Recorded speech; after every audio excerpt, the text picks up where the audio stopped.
So you have to just let it like run its course. And like it took me a while because like I took off my makeup and I would feel ugly, but I just wouldn't care. And I would go the next day and I wouldn't care. And I would just go the next day and I wouldn't. And then eventually I felt way more beautiful without my makeup, as weird as that sounds.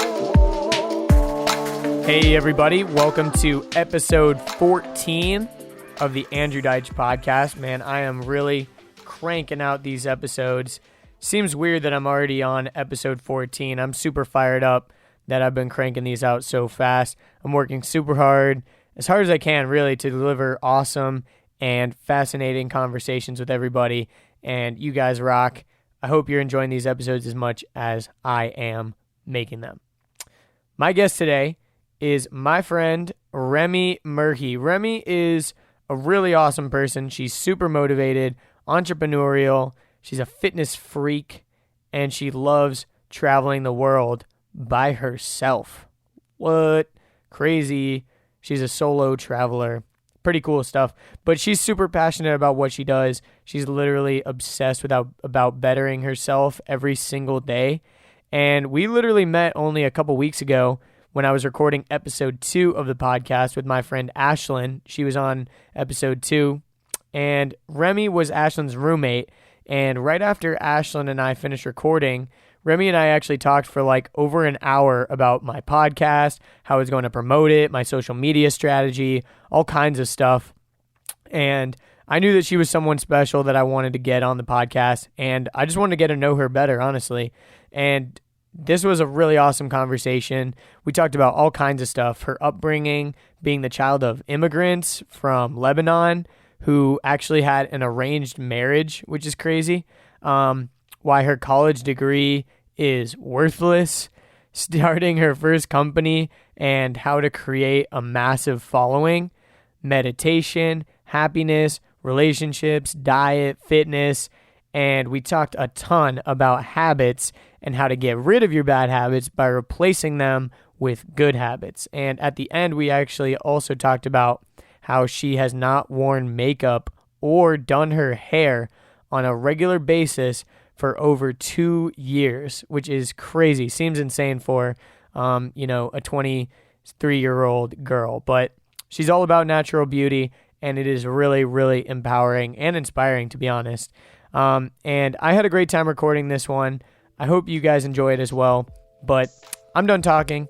Here is my conversation with the amazing Remi Merhi.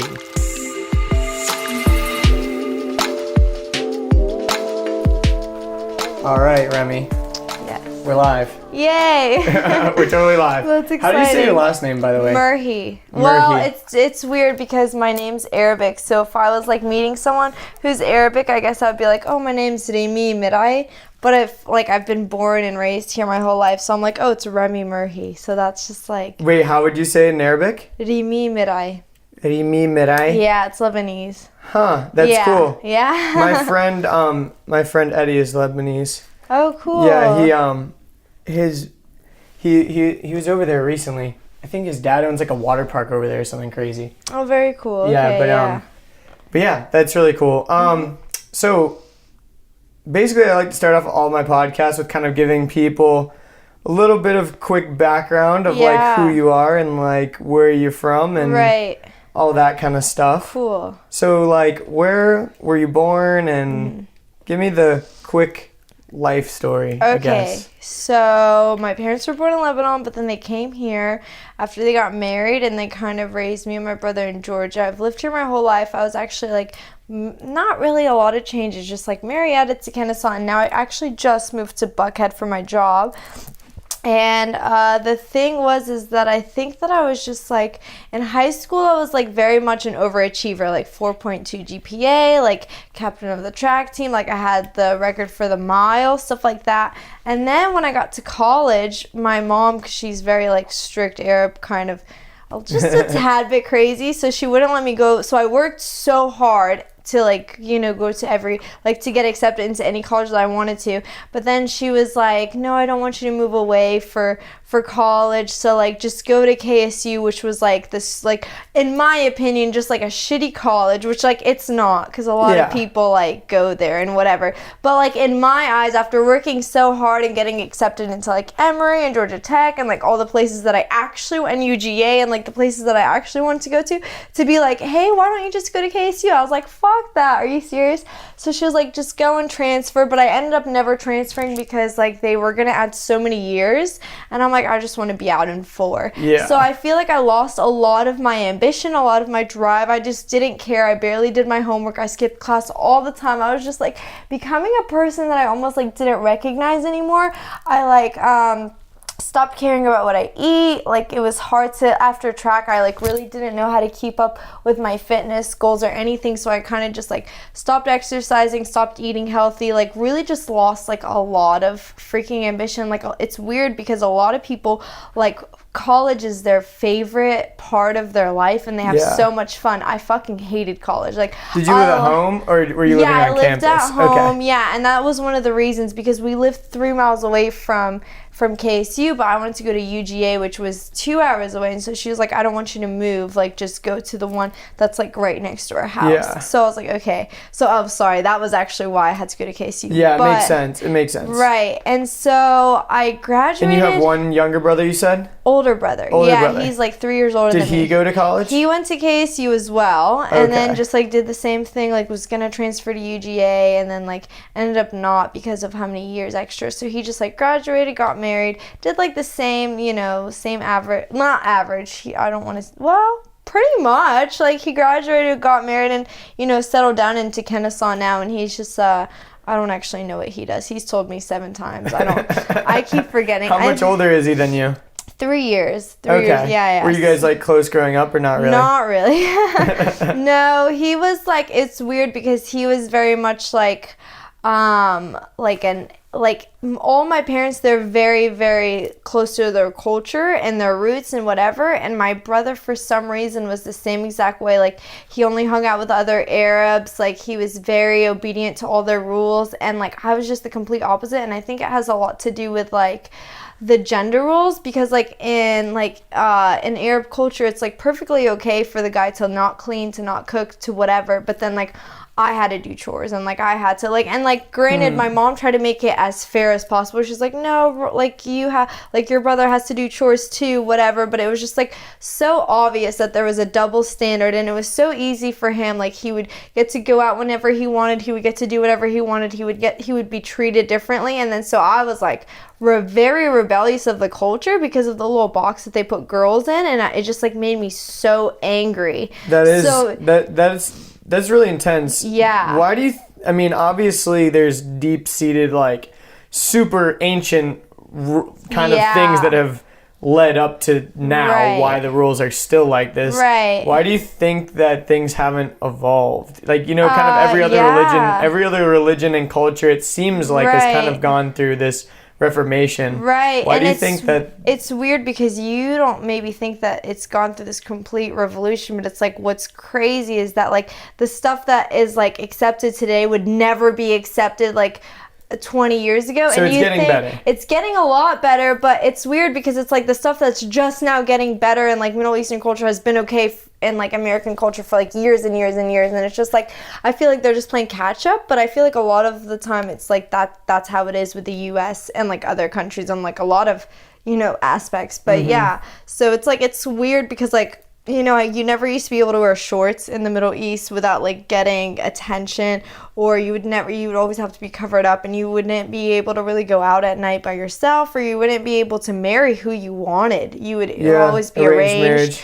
Yeah, and like just a lot of things. Were your parents arranged marriage, or did they? Yeah, my parents were arranged marriage. Wow. Yeah. And they're still together and everything's been good? No, they got divorced right after I graduated college, high school? High school, definitely high school. Okay. Yeah. Sorry, I'm like thinking back. So do you think that was a big factor, that since it was an arranged marriage, or do you think yeah. I mean, I don't like, this is kind of weird like saying all this crap, but like, yeah, they never really loved each other. There was always a lot of fighting everything at home, and it was like never really a place that I wanted to like go to or be at or whatever. It was not really like and like granted, my parents did their best. Like my mom got married when she was freaking 16. Wow. Like arranged marriage when she was 16. It was during a war in Lebanon, so that her parents like married her off just kind of like for her to like not die, basically, because he was like, hi, I have like a house in America, and I have a job in America, and so if you just like let me have your daughter, like marry your daughter, then like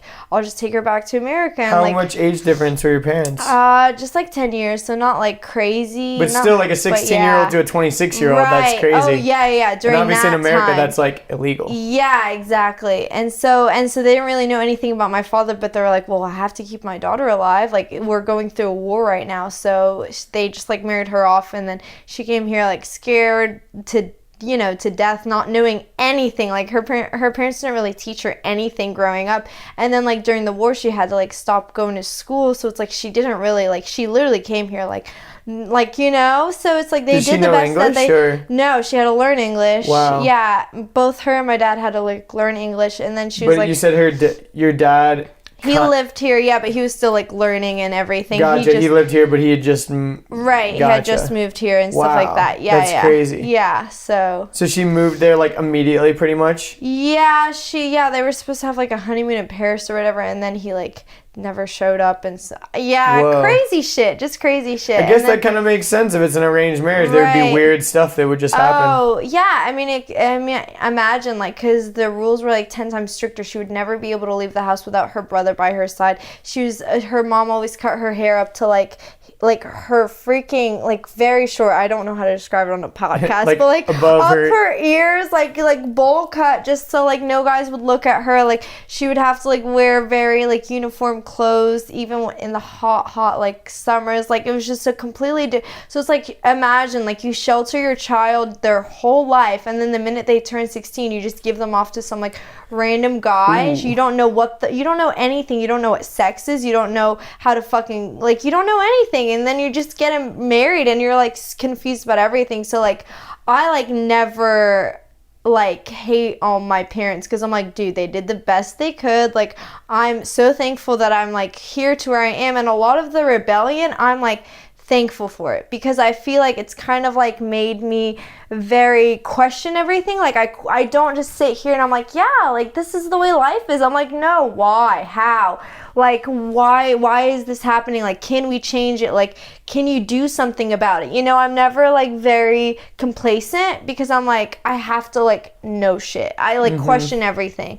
And then I think it's also like it's hard for me to like take authority, like like take orders from authority. It's always been very, very hard for me because of my rebellious nature. But because of that, it makes me want to freaking own my own company, because I'm like, no, I'm not. No one's going to be my boss. I'm going to be my boss. Exactly. So I'm like, everything that's ever happened to me in my life, I'm like very thankful for it. Like a lot of people are like, wow, like you were raised like very strict. Like, isn't that, don't you like resent your parents or whatever? I'm like, no, I'm so thankful, because first of all, they didn't know. So why the hell would I blame them for, it's like very ignorant to be like, oh, my parents are the worst. Like, no, they did like, they did the best with what they could. They did the best they could with what they had, like my mom didn't really know, my dad didn't really know, like granted, so it's like everything's fine, like, and I like a lot of your problems actually turn out to be like exactly what makes you successful. Like I've realized that like the people who are successful, it's either one of two ways. Like their upbringing is either like perfect and their parents supported them all the way and they taught them how to be successful and like they gave them everything they needed to like venture off into the world, or it's the complete opposite, where like they like not hated their lives so much, but like they had a rough upbringing. They had a rough upbringing to a point where they were like, no, this can't be it. This can't just be life. Like I have to go and I have to figure out how to be successful, because this is not going to be my life. And like I did not even have that rough of an upbringing. Like it sounds like kind of whatever, but it was like my mom always loved me. There was always food on the table. Like, I always like my parents always provided for me. They always gave me love and like cared and whatever. But like it was just like not and it was just not an ideal situation. Like, you know? Exactly. I totally get you on that. Yeah. And one thing that I've been thinking about a lot is, like, people say that, I've heard this on the Joe Rogan podcast. He kind of talks about how all comedians have, like, a fucked up upbringing. Right. And that's what kind of makes them funny. Yeah. And, like, that's a lot of times what makes people, like, really successful. It's kind of like you just get these vanilla, boring people that had a really average upbringing, and they just turn out to be really average, kind of boring people. Right, exactly. And so Joe Rogan kind of talks about how he's wealthy now and he's very successful. Right. And so he has to, like, either am I going to raise my kids and teach them to struggle, or am I going to give them the best upbringing I possibly can and have them have no struggles? Because you don't want your kids to have struggles, but at the same time, the only interesting people in the world are people that have had to go through hard shit. Yeah. And I think that's really fascinating. It actually is cool because you know yourself really well. I feel like you're very in tune. Self-aware. You're very in tune with who you are and what you're about and all that. Yes. And that's cool that you can have the wherewithal to realize that that was kind of part of it. Right. One question that I was going to ask was, or one thing I was going to point out was in my podcast with my friend Elizabeth, she talked about how since her parents got divorced, and so she was kind of like with her mom, and her mom would say one thing and she was with her dad, and her dad would say a totally other thing to almost contradict it on purpose. And kind of similar to you, how you were saying it taught me to question everything. Right. I think for me, when I was growing up, I just kind of believed everything my parents would say because they would come to a consensus on what they were teaching me. Right, of course. And so I just thought that adults were just right all the time. Right. And now I've come to believe that adults are just grown-up kids that sometimes can be fucking idiots and don't have any idea what they're doing. Oh, of course, and, you know, obviously, the more you grow up, the more you realize you don't know and that kind of thing. But I just thought that's really fascinating because you were really aware of the fact that it taught you to question things and not really take everything for what it is. Yeah, and there was also a thing, like, my mom was very in the Arab culture, my dad was very much in the Arab culture, my brother was very much in the Arab culture, so I felt isolated. A lot of my whole upbringing, I felt very isolated because, like, I felt like every time I ever had, like, an idea or an opinion or I wanted to do something, everyone was against me, like, in a unison. Like, my mom said no, my dad said no, but then what killed me the most is my brother, who's supposed to be, like, a sibling and who's supposed to be on my side, because he had their same exact mentality. He would gang up on me and, like, would, like, really just never have my back, would always be on their side. So I felt very isolated my whole upbringing. But because of that, I've kind of learned how to take care of myself, and I've kind of learned how to be, like, always there for myself. But that forced me into, like, learning a lot about myself, but then also learning how to love just so much shit, you know? That's really cool. But because of that, I feel like I am, like, where I am today, and I feel like I don't mean to be like, oh, I'm so successful today, because I'm not. I'm, like, not even close. But you're in a cool spot. But I've learned, it's, like, pushed me so much to, like, every single habit that I've ever wanted to create for myself, I do it. Like, and it takes, like, a lot of self-awareness, and it takes a lot of shit, but now I feel like my goal in, like, life now, I've kind of figured out is that I just want to, like, take that and, like, teach everyone how to, like, create the habits that they want for themselves in life, you know, because I feel like your life is only made up of habits, and if you can, like, learn how to make those habits, then, like, that's it, you know? Yeah. Because, like, I feel like your whole day is just, like, one series of habits. That's very true. Yeah. I want to get into that definitely way more, because I know that that's, like, your thing for sure. Right, yeah. But I had a couple other, I just have, like, a couple questions. Yeah, of course. So it was interesting because in one of my last podcasts with my friend Jamie, he grew up living in South Africa, and he is Jewish, and, like, he spent some time in Israel, and we were kind of talking about, like, how interesting it is that the Jewish culture, it's a religion, but it's also your race, sort of, and same kind of with the Arab race being, like, you know, it's tied with Islam and all that. Right. I mean, and obviously there's conflicts between the Jews and the Arabs over there and all that kind of crazy stuff. And I kind of came to that realization during the podcast that maybe that's because the religion and the culture is kind of tied and they're so opposite that it's hard to even sympathize with the other person because it's like my religion is who I am as well as what I believe. Exactly. And I think that's probably part of why maybe your brother kind of just adopted that, because it's like it's not only this religion of this is what I believe to be true about the world and spirituality and whatever, but it is also me. Exactly. Like no one's like converting to Islam, you know what I mean? It's just like we are Muslim and fuck everybody else is kind of the vibe that I feel like a lot of people get. Not necessarily the vibe that it is 100% true, but I feel like that's what a lot of people get. What do you kind of think about all of that, I guess? Okay, so I think that I never really grew up knowing what religion I was, and we're actually Druze, so that's kind of a sector towards Islam, but it's weird. It's like kind of like a utopia religion because they take from every other religion. So they take like from Christianity and they take from Druze, Druze. Huh. Yeah, it's really small. There's only like Is it 30. like a Lebanese kind of thing, or? It's not, because Lebanon is mostly taken over by the Muslims and like Islamic people, and then there's also a lot of Christians, and like Druze, yes, it is a sector of Islam, but it's like very, very different. It's like so they like believe in Jesus, but they believe that he was like the messenger of God as opposed to the son. And then they kind of like have these rules, but they're not like as strict as Islam. I don't know. I don't really understand I don't really believe in a religion, but yeah, that's just like what they're. So that's what I was saying. Like growing up, I never really knew anything about my religion, but they kept saying it as though it was like the culture is the religion, if that makes sense. Because like we would always like go and like whatever, and then their rationalization was like, oh yeah, we're doing this because we're Druze, or like this is because we're Druze, whatever. Like, but it was just really culture. Like it was really just like what you wear, what you eat, like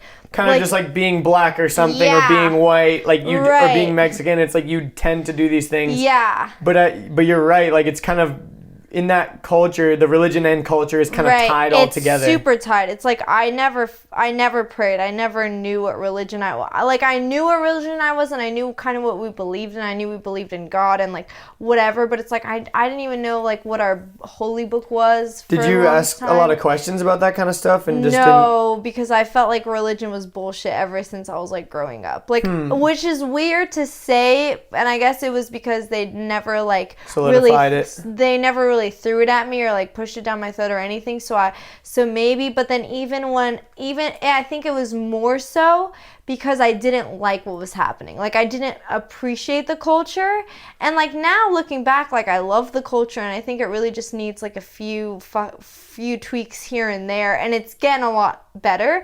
And especially like it's kind of weird because it's like it really just depends on like your parents and how strict they are. That's kind of what you take from the culture. And my mom was very strict, and now she's like loosened up a lot, and I think it's just because I'm her daughter and she had to. But like so I associated like her rules with the culture and with the religion, and I hated her rules, and I hated the way that like things had to be, and so I hated religion, and like not hated it, I just didn't believe in it, and I didn't appreciate it, and I was like I rejected it 1000%. And even to this day I don't appreciate religion, and I don't not respect it. Like to each their own, but I do like there's been so many accounts where I've just like been reading, and it's like just seems like religion is really nothing more than like a way to like instill fear and control into other people. And like I believe in like God, universe, whatever you want to call it. Like I say universe, but like it's God, like higher power of some sort. Higher power, I believe in that. It's controlling or ruling. There's some sorts of laws to the universe, and something stronger than anything else out there is controlling it. Exactly. And like if you want to call it God, cool. If you want to call it the universe, cool. If you want to call it like, but you're not spiritual, like praying to the universe saying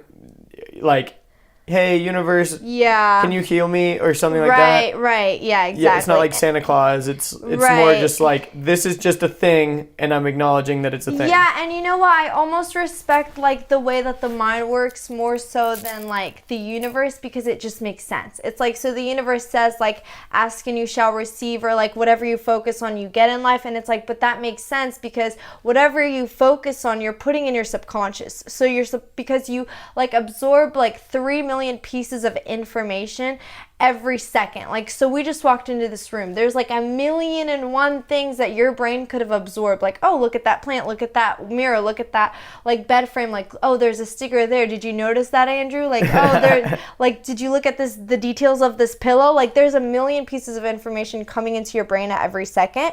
So your subconscious has to kind of figure out, like, well, wait, I can't tell him to look at all this information. I have to like pinpoint him onto what he should focus on. So when you tell yourself like, hey, you should probably focus on this. So let's say like you're super into sports or something, okay? And you walk into my room, like imagine that this, and there's like it's the same room, but imagine there's like a football on the desk. That's probably what you would like focus on. You'd be like, oh, football, you play football, like whatever. And then you wouldn't probably notice the gold elephant. You probably wouldn't notice like the details of my hamper. You probably wouldn't notice that shit. You'd be like, oh, football, because your subconscious knows you and it knows what you focus on. So it's like, oh, tell Andrew to look at that football. So it's the same thing. So then when you like, so your subconscious it's like whatever you focus on, you bring to you. But that's pretty obvious, because if you focus on like you want to be an athlete, your subconscious is going to start pointing out sports stuff wherever you go. And if you pick up on that and you take advantage of that opportunity, you're going to be like, wow, how lucky am I that I just walked into this bar and Kobe Bryant turned out to be like sitting right there. No one else would know. If I walked into a bar and Kobe Bryant was sitting right there, I would never fucking know. I would walk out of the bar and be like, wow, that was a great salad that I had. You know what I mean? It's like, it's completely different, but it makes sense. So it's like the universe, like whatever you focus on, you get. Like, yes, of course, that there's a higher power, but there's also, that's the mind working. Yeah. And so I almost believe in humans more than I believe in the universe, but at the same time, I like 1000% like accept on some level that there's a higher power and that like the universe is working for you, not against you, and like all this stuff, and that there's rules of the universe and whatever. So I accept it, but I just like don't necessarily like believe that there has to be like this religious force, if that makes sense. Because I totally agree. There's two things there that I want to like talk about for a second. One being like the law of attraction kind of thing, but then to go back to the religion piece, I think you like you were saying, a lot of times religion is there just to kind of like instill fear and control people. Well, that's how it used to be, but yeah. But it's still kind of true today too. It is. And like it's very interesting how people really, really want to cling to something that they can identify with, and I think it's because of a lack of self-awareness. Like you were kind of not necessarily 100% of the time, but for example, you know, some people are very, very, very, like, they just want to latch on to something so they can put their identity in that. Right, like, I'm a Christian, I'm going to devote my whole life to that. I'm a Republican, I'm going to devote my whole life to that. I'm a athlete, I'm going to devote, you know. So, like, whatever kind of box, I think people want to kind of put themselves into a box. Because they also like to put other people into a box. And I think that people kind of like us, I like really hate the idea of putting myself into a box. Interesting. Like this podcast, I really didn't want to put myself into a box. Like I could have said, it's the success podcast, or it's the fitness podcast, or it's the entrepreneur podcast. But what if I just wanted to have conversations with interesting people. Like for example, if one of my friends, I think they have a really interesting perspective, but they're not quote unquote successful. You know, I want to have the freedom to be able to do that, you know, or whatever. And so a lot of times I don't like saying like, oh, I'm a Republican, I'm this, because I'm like, well, I don't want to lump myself in with all these other idiots, because half the time, you know, these people don't represent me. And so the people can say, well, you Christians are all like this. And it's like, whoa, bro, chill out. Like, I'm not everyone else. I'm just a person. Like, it's very interesting that you say that, because the reason, it's like so very clear to me why people do that, because like back in evolution, not evolution, what does that even mean? Back in like a million times. Back in primal, I don't know why I just said back in evolution. Back in evolution. Before evolution happened. In primal times, you would have a tribe, and you would have like your purpose was to like provide for the tribe, whether you were a hunter or a gatherer, or you brought something else to the tribe, like maybe you were the healer of the tribe or whatever. But it was like, since the day you're born, you know exactly what you're doing, and you know exactly your purpose, and you know your path, and it's like everything's so kind of like laid out for you. But because of that, we've kind of evolved to like have our purpose tied to like a tribe, like giving to a tribe. Like, so then when you wake up like in 2017 and like you don't need to be a hunter because you have Kroger down the street, and you don't need to be a gatherer because again, Kroger's right down the street, and you go to your doctor, so you know what I mean? It's like, so then people are like the hard part of living has been totally removed from the situation. So well, your purpose has been removed, not the hard part, your purpose. You don't know what, so that's why it's so like people like wake up and they're like, what is my purpose? Why am I here on this earth? It's like they don't know why, and it's like it's so hard because it's like individuals aren't supposed to have a purpose. Your purpose as an individual was supposed to be with a tribe, but now it's like we don't have tribes. Like sure, we have families, but like we don't have tribes for your like purpose to like kind of be like written in stone. So then people wake up and they don't know what to do with their lives, and they kind of feel lost, and that's like a supernatural like feeling because it's like we were born without a purpose, like, you know, and like our only purpose in life right now is like to like recreate, like to have like reproduce, like to have like children, and like to get married and have children. Like that's the only thing that hasn't been taken away from us, you know what I mean?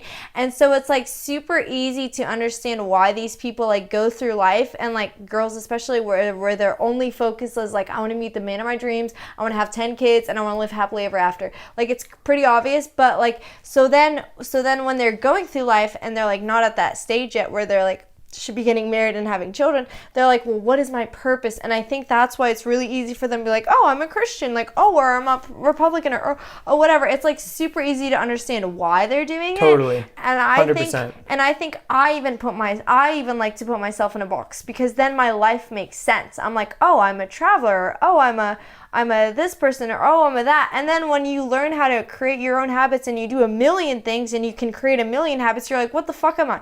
Oh, I'm just a habit person. Like, you're just a Remi. I'm just a Remi. Like, oh, I just know how to create habits. That's who I am. Like, you know, you are constantly trying to like create a purpose. And I think once you realize that like if your evolution was to give back to your tribe, your purpose should be learning how to give back to the world.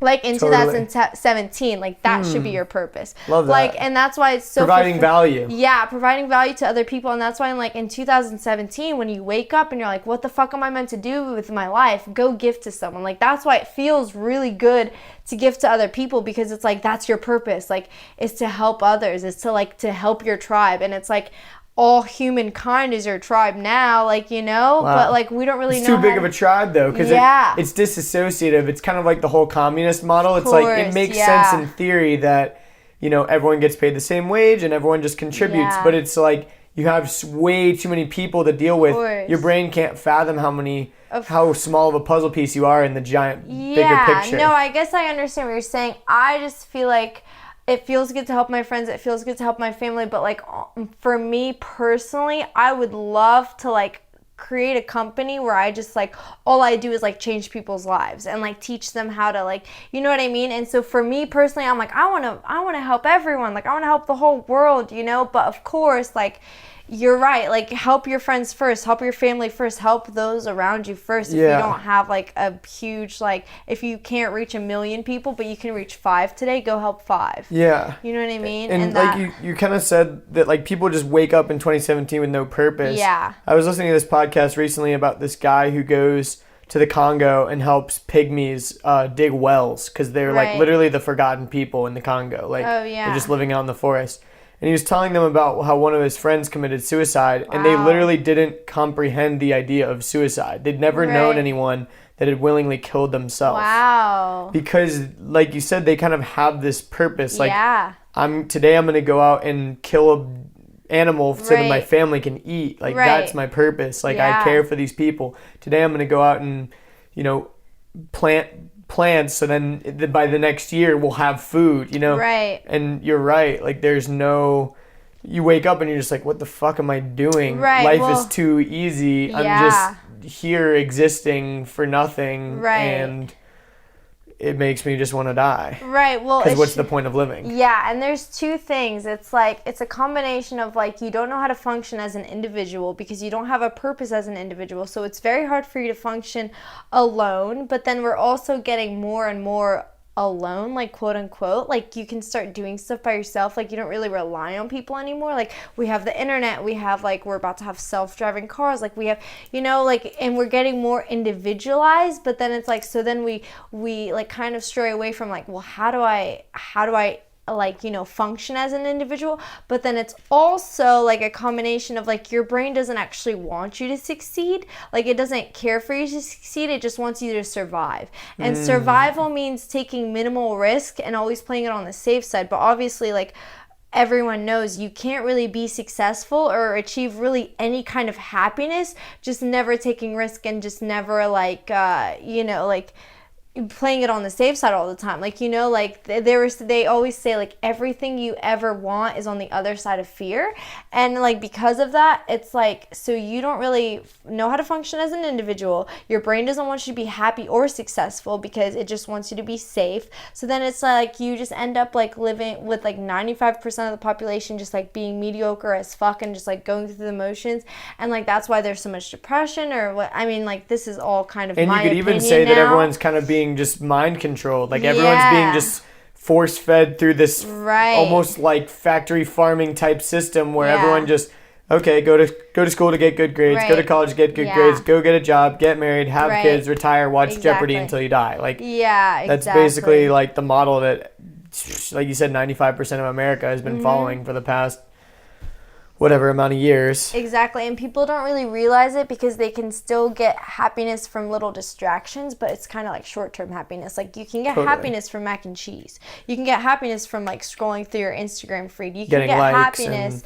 Like you can get happiness talking with like your friends who aren't really going anywhere at a bar. Like you can get happiness from that, but it's like it's not gonna last. And I think when people realize that, that's kind of when like the anxiety and the depression and like the where the fuck am I going with my life? Who am I? What am I doing? Like all those kind of questions. And it's just like if you just like understand yourself as a human being, like where you've come from, like your like the evolution, like why you think the way you think, it's just like everything's so clear. It's like, oh, like this is why I think this way. Like it's very interesting. Like once I learned that, it was just like I understood myself as a human being. And then once I learned more about my past and like made sense of it all, it was like you become very like, I don't know, like the world just makes sense. Yeah. One thing that earlier I said I want to kind of go back to law of attraction. This kind of comes full circle because like you were saying, people kind of just have this no purpose sort of thing, and they want to be able to kind of predict what's going to happen because, as humans,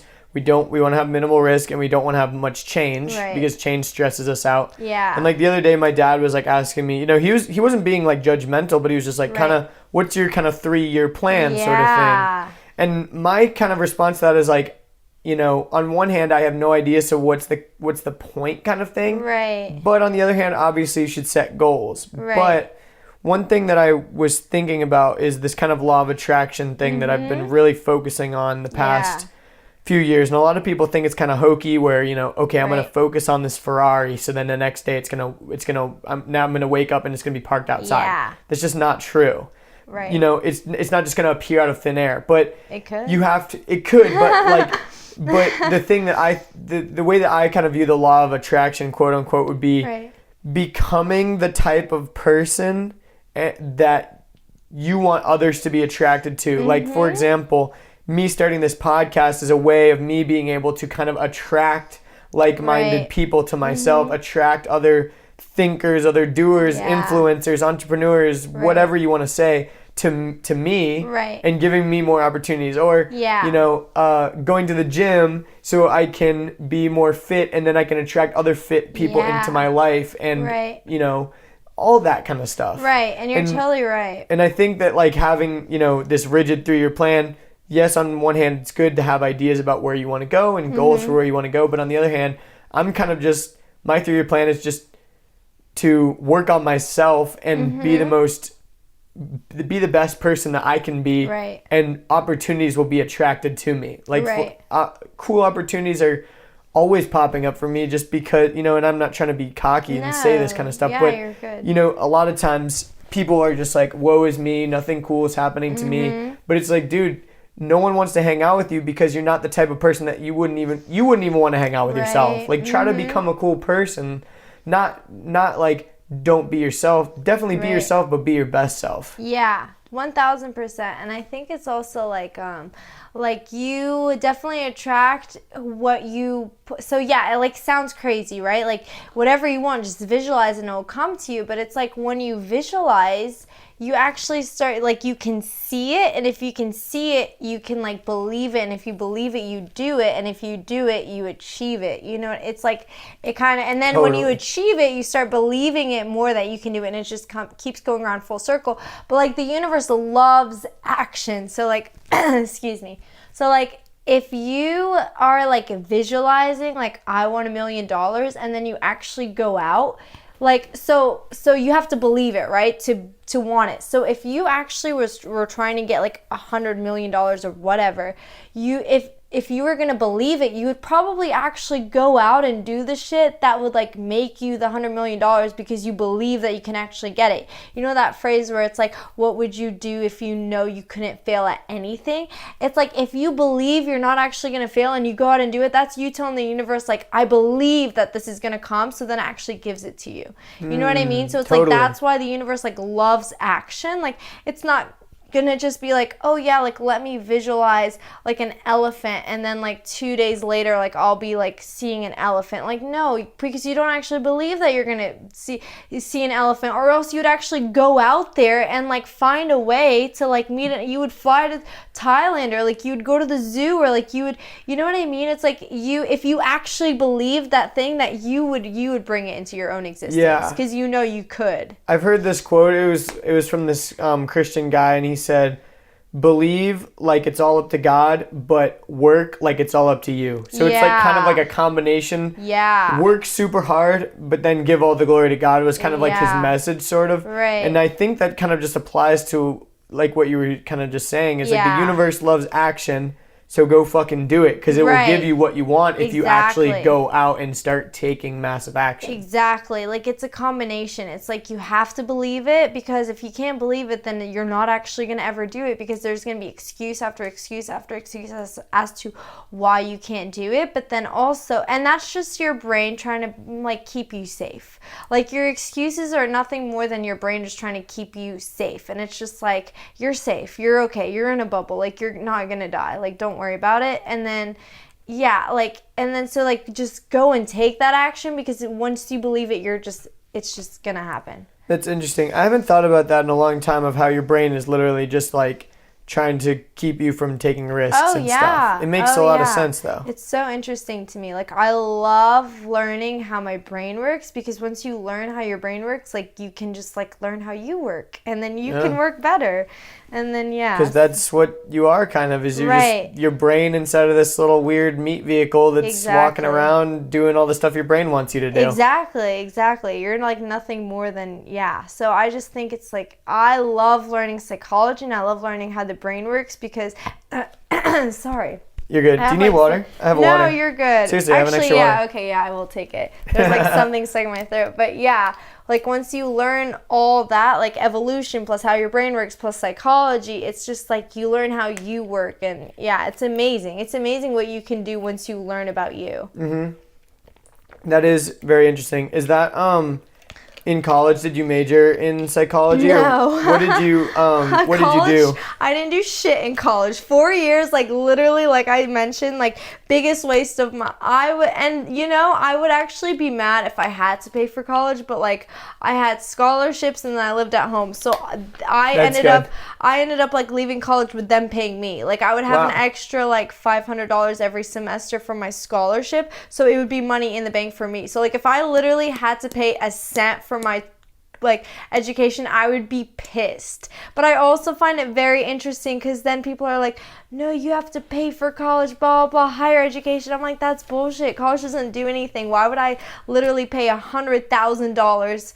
Like, you know, but that's like a whole nother But I mean, we can kind of talk about that, because it's funny, because I have no credibility talking about that kind of, not no credibility, but I have little credibility talking about it, because, you know, I used to be very vocal, especially on Facebook and stuff, and I would get a lot of messages from people. Like, for example, I got this one message from this guy because I have never told you this. So one cool thing was when I dropped out of college. After my freshman year. So, and it was to pursue a business that I was doing. And I made a video on Facebook actually called Why I'm Dropping Out of College. And it has like a lot of views. Like, it definitely has over like 10,000 views on YouTube now. Good for you. And it's cool because I was using it at the time to generate leads for my business, which is funny because I would get people who found my video to like seek me out because I was trying to find other like-minded people. But anyways, this guy messaged me that was one of my friends, and he said it was irresponsible for me to promote the idea of not going to college. Right.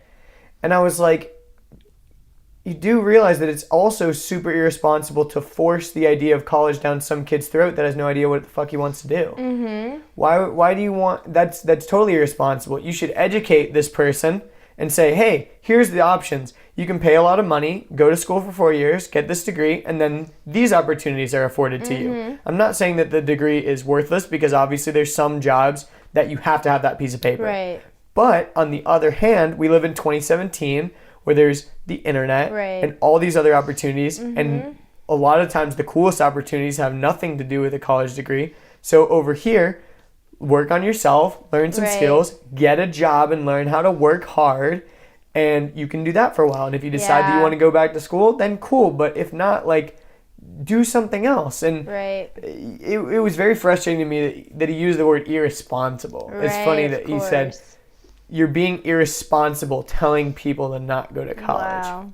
And so it's interesting because you come from a place where you do have that degree. You did go to school for 4 years. You didn't spend the money like you said. You had the scholarships, but you're here today saying I have this piece of paper, but it's useless. It's useless. I never used it. I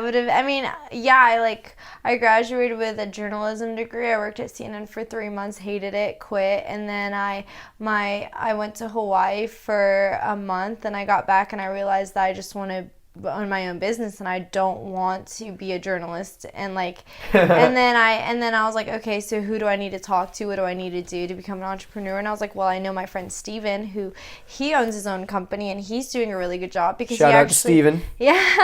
Because he actually approached me right before I went to Hawaii, and he's like, hey, I need like a blog writer for my music production company, blah blah, like, and then he told me all about his music production company. He's like, whatever. And I thought he was crazy because literally he went to my high school and he was like just such a buster. Like, he smoked such weed. A buster. That's so funny.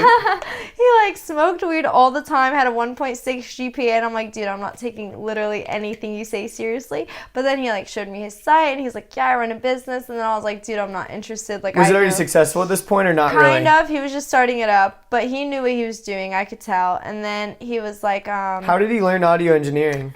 Taught himself? He doesn't know audio engineering. He knows music production. Okay. So he like My bad. No, you're good. Still really hard. He just like he learned it from his friend Drew. So Drew is actually his business partner, but he learned it from Drew because he wanted to be like Flume. So he like was like, okay, well, how do I become like Flume? Oh, my friend Drew's in music production. Let me go, like, learn from him. So then he started like learning how to produce music, and then all electronic music, computer-based music, basically. Yeah, all EDM. And then he like created an EDM company, and then so he was asking me like if I'll write blogs for it, because he knew I was like, I posted on Facebook like graduated, whatever, CNN, blah blah. So and I posted a few of my articles. Like, every time I would write an article for CNN, I would post it on my whatever. So he saw me writing and he was like, yo, like, write blog. And I'm like, dude, I know nothing about music production. I don't write about shit that I don't know about, because it just comes off as very unauthentic, very hard for me because I have to do a shit ton of research and then like almost still pretend like I know what I'm talking about, which I don't. So I was like, I'm not gonna do it. So then I go to Hawaii, come back, realize, because I just like met so many people living their dream. Like, I met a professional skydiver. What was your like reason for going there? Oh, you just wanted to escape? No, it's very interesting. So I had an Australian boyfriend at the time. How did you meet him? For 2 years. We just like, he came to Atlanta like traveling. He traveled like all around the U.S. Aussies are always everywhere. Yeah, so he traveled. I met him while he was traveling in Atlanta, and then he's like, oh, I'm going back to like, Australia, can I have your number? And I'm like, sure, we can be pen pals. Like, I don't know what you want from me, you know? And then we just started talking, and then we fell in love, and we're like, yeah, are we going to make this work? So sure, we made it work for 2 years. And then Long distance, 2 years? Long distance, How, 2 years. Did you guys see each other, like, ever? Yeah, he would come, like, about every 3 months, and then I would go. I, like, went once, and then, you know, because my mom was very strict, so she was like, no, you're not going to see a boy. He can come here. That's and then, so like, funny. and he can sleep in the guest bedroom, and, like, and he can never touch you. And I'm like, okay, great. So it was hard. It was really hard, and I think that was definitely one of the reasons why we broke up. But regardless to say, we broke up, and then after 2 years we broke up, and then I had a plane ticket to come see him in Australia for Christmas, and I'm like, well, we're broken. It was September I broke up with him. December was when I was going to go see him in Australia, and then I was like, okay, well, what the hell do I do with this plane ticket? So I called the airlines, and I'm like, dude, give me my money back. Like, I paid $1,500 for this fucking plane ticket to come see a boy who, like, I'm not in a relationship with anymore. Like, please, like, get me out of here. And they're like, no. And I was like, okay, fuck you. Let me at least cancel my last leg of my flight to Australia and just stay in my stopover to Hawaii. And, like, I knew I had to go because I felt like the depression from the breakup, because it was my first, like, real relationship, like, my longest relationship. Yeah, it's 2 years. It's long. Yeah, before then, though, because I was, like, 19 at the time, like, my longest relationship was, like, 2 months. So that was, like, my first, like, real relationship, and I had just broken up with him, and I had no clue how to deal with any of the emotions. So I was like, I know I need to get travel. I know I need to get better perspective. I know I need, like, something. So I, like, I got a plane ticket to Hawaii. It was September, late September, so it was really just November. So I had 1 month to, like, find someone to go with me to Hawaii or else I was just gonna go alone for a month. And no one would go with me, so I was like, fine, I'm just going to go alone. I don't care. It's Hawaii, and I paid $1,500 for this plane ticket, and I need to escape, so I don't really care if anyone comes with me. I'm just going to go. And I was actually really excited to go alone, to be honest. Like, I was looking for friends, but I was also just, like, totally fine going alone. I went alone. It turned out to be, like, the best experience of my entire life. Like, I still look back, and I'm, like, so fondly of it. Like, I met so many amazing people. I, like, loved every minute of it. I was never alone. Like, I just fell in love with Hawaii, and I actually just got back from Hawaii for, like, the first time since, so I haven't been in a year. And I went back, and I was thinking, like, maybe it's just, like, the people I met, or maybe it was just this, like, maybe Hawaii's not actually that amazing. But no, it's just, like, the energy, or, like, I don't know what it is about that island. I've never been to Hawaii. I really need to go. Oh my God. It's incredible. It's like the energy is always so positive. The people are so laid back. Like, they're not the most ambitious people in the world, but, like, the ones that you do meet who are, like, living their dreams in Hawaii, and, like, because there's total beach bums that are doing absolutely fucking nothing with their life. But there's also people who are just, like, love the island, are super ambitious, living out their lives in Hawaii, and you will meet so many people living out their lives in Hawaii, and that just, like, inspired me. I came back from Hawaii the first time, and I was like, I need to open up my own business. I never thought this was possible, because I'm pretty sure I was, like, the most fixed mindset person ever. Like, I was like, no, like, it's not possible to, like, to live your dreams, like, blah, blah, blah. Like, Because no one teaches you that. Yeah, no one teaches, but I feel like I was, like, the most negative, like, person ever, and I feel like I had, like, anger issues, and I also felt like the world was just unfair, and you could never become who you wanted, and, like, dreams were just for people who aren't born in, like, my situation, and, like, whatever. And so just, like, that started to transform my mind, and I was like, no, dude, you can live out your dreams. I've seen it. I've been to Hawaii. I've met people. I've talked to people. Like, it's possible. You can do whatever the fuck you want. And then I met with Steven, and he was like, yeah, like, I'll teach you how to open up your own business. And then I was like, good, I want to do it about solo traveling. That was the first time I've ever solo traveled. I was like, so what the fuck do I know about solo traveling?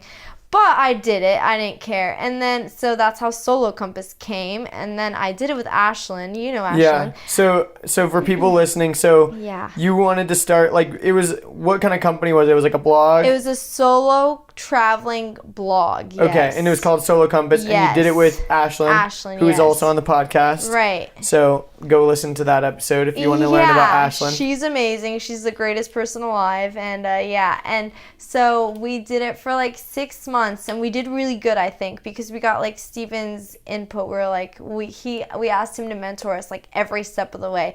And like we learned how to build a following, and we learned how like blog You're mainly techniques. doing it on like Instagram, right? Yeah, Instagram. I had my own website. We did it on Facebook, but we got our like Facebook group to like 11,000. We got like our Instagram up to 11,000. Like everything within 4 months. Like That's crazy. Yeah, like our blog was popping off. So for anyone who's like out there, what kind of practical info can you give them like real fast of like how you built that following and all that kind of stuff? And it was a real following. It wasn't like you were just it wasn't like bots or anything like that. No, it was not bots. You had actual followers that were caring about the company. Yeah, so I actually have to give credit actually to Ashlyn, not me, because I was like, I'm gonna be the writer, you be the social media person. And so she would literally stay on Instagram for like hours, just like following a bunch of people and like interacting with a bunch of people. Like she would like go on like different posts and like comment on their picture and just like So it was genuine. Engage. It wasn't like you had a bot scouring the thing. It was like Ashlyn putting in so many hours. Like she would go in and she would like message people. She would like comment. She would just engage. Like, and that's what it really is all about. It's about all interaction. And then on Facebook, you're like, well, how do you create like such interaction on Facebook? Like you go and you add people, you add like a shit ton of people, and they're going to be like, who the fuck are you? Because Facebook's like way different than Instagram. Instagram, You can follow a bunch of random ass people and they'll never question you. They'll just think your content is cool as shit and they'll follow you and they'll like all your shit and they'll interact with you. Facebook is like, why are you friend requesting me? Who are you? And that's when you DM them and you're like, hey, my name's Remi. Like, I actually just started solo traveling, and I've been wanting to like meet more people who solo travel, and I just noticed that you liked Hostel World, because that's how we like, figured out where to get friends from. We're like, oh, Hostel World. Yeah, that's a big one. Because we're like, that's how I met most of the people when I traveled in Hawaii was hostels, and everyone goes to Hostel World to find hostels. Why is there no like hostels, like cool hostels in like Atlanta? You know what I mean? I have no clue. There's like no cool hostels. There's like not. Hostels are like such a part of the culture in a lot of places. Like when I lived in Spain, like when I wanted to go out drinking with my friends, I wouldn't like go out drinking and then come back home. We would just get a hostel for the night and just like party in the city. Yeah. And then the next day go back home. I know. I don't actually know, because my ex from Australia, who came a lot, so my mom was very like against the whole thing, because he's not Arab. Well, he's half Arab, but he's not like my religion. So she really wants you to find an Arab guy? Oh, 1,000,000%. Even to this day? Oh my God, yes. And I'm like, Mom, there's like 30,000 Druze people. Half of them are probably going to be like females, so that's 15,000. So there's 15,000 like maybe males, okay?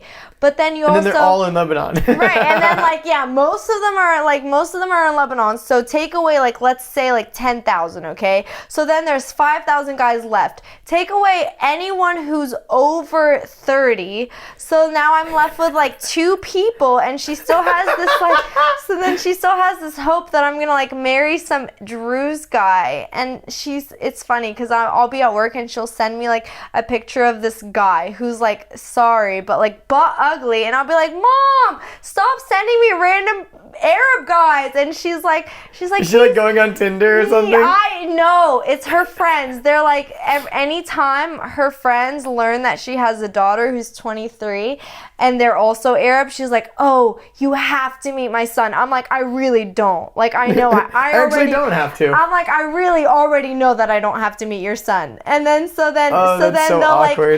like send my mom pictures of this guy, and then she'll send them to me, and I'm like, no, I don't want to meet this guy. Like, no offense, but like, no. And then she'll be like, it's not always about looks.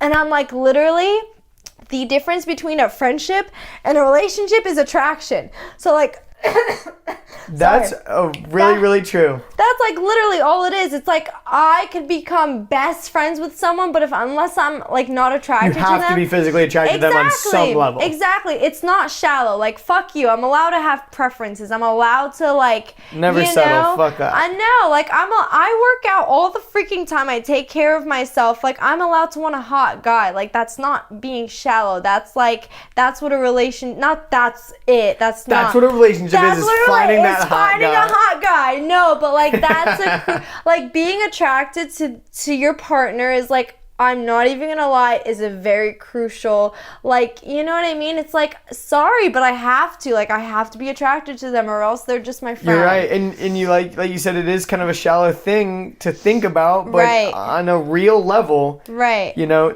that's just how it is. Right. And I'm like, yeah, and I'm like not trying to be rude or anything, because like if I fall in love with you and like whatever and you're like not the cutest guy in the world, so be it. But like I first have to have like some spark. I have to feel like something, you know? Exactly. There has to be something, and the physical is the first thing you notice about someone. So when you see them and there's no physical attraction to start that spark, there's no spark to begin with unless you start to get to know them. Exactly. Yeah.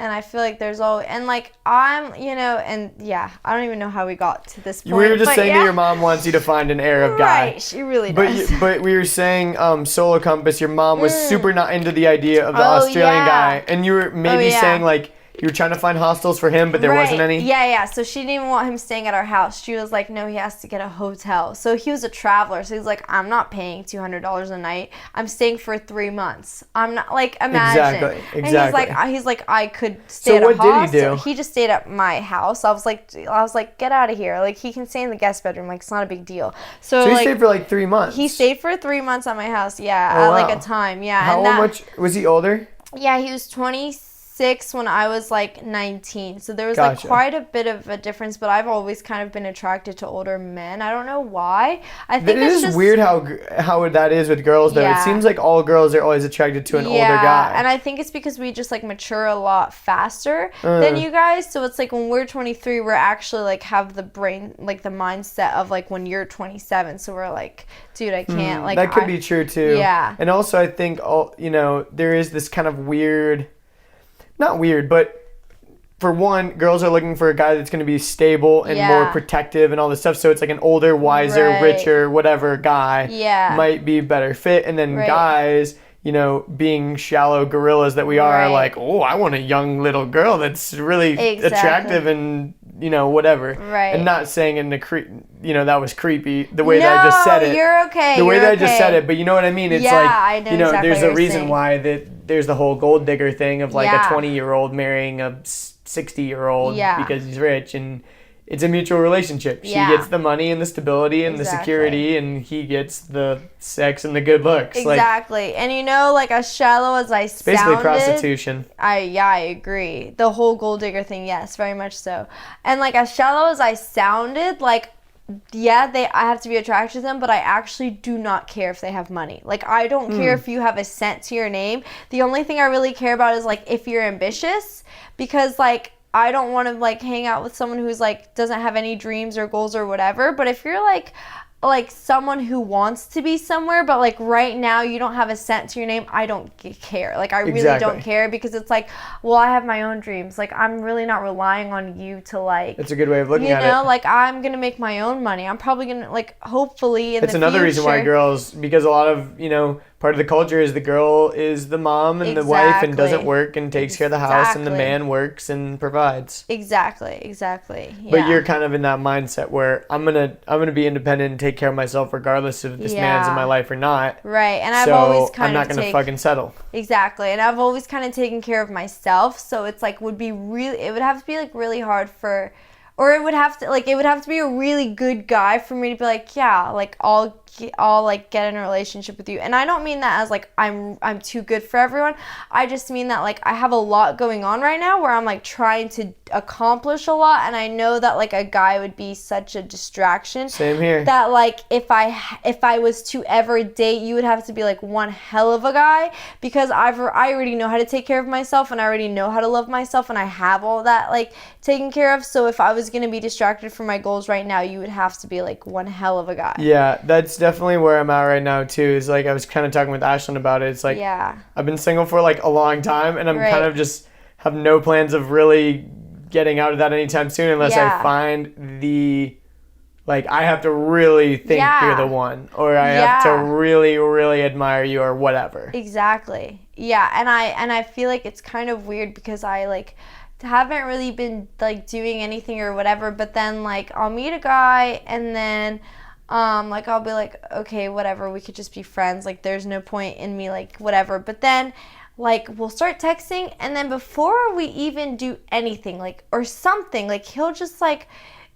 I don't know, guys are weird. Like he just like won't text back, and I'm like, dude, I'm not putting up with any of that. Like I'm not putting up with like, you know what I mean? Like there's just so much that I'm just like, it's weird because in the dating game, like girls, or I feel like people put up with so much shit nowadays, and I'm like, I don't have time for that shit. Like you either like want to talk to me or you don't, but I'm not gonna like sit here and bullshit and like figure out your games of like, oh, why is he not texting back? Like I don't care why you're not texting back. I have things to do. Like I don't care. Like, you know, it's just there's definitely that weird game. And also I think a lot of guys have no idea how to be friends with girls. Yeah, I agree. They don't have any girl friends. Every girl in their life is just a potential hookup or a potential mate, or if this girl one day looked at me in this way, I would totally, in a heartbeat, like date her. Right. You know, and it's very weird how it is. I think in today's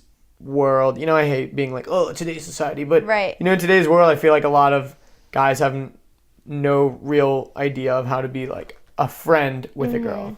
I agree. And I was actually talking to my friend Steven, who's also my boss, but yeah, he was like, but it's a cool, you guys have a cool relationship. I feel like he's only a year older than me. He's like my mentor. I see him like all the fucking time. We're like best friends too. So I was like asking him like if I was like, is this dude? I was like, dude, I just started talking to this guy. We haven't even gone out, and he just like stopped texting me. Is that weird? And he's like, I'm just gonna give you like a piece of advice, and I was like, that can help you with any of your dating stuff, whatever. He's like, guys only want sex. Like every single time we're trying to figure out a guy's like what their intentions are, or what he's like, they just want to bang you. I'm like, that's pathetic. And then it sucks because like, you know, I hate to be like, oh, I'm the white knight, I don't want to bang anybody, right? Because that's not true, right? But there definitely are good guys out there, and I 1000% agree. And the thing that sucks is, yes,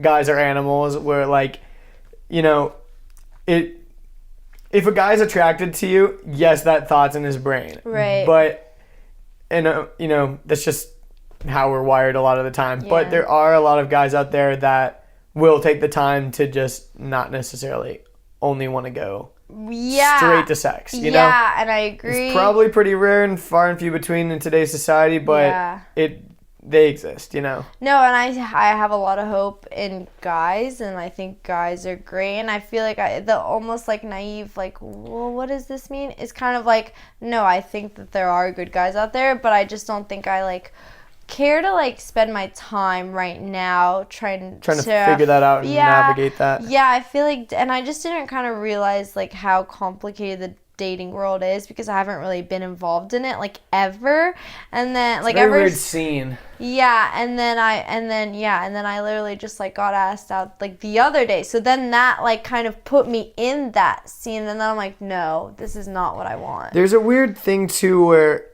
I've thought about this a lot.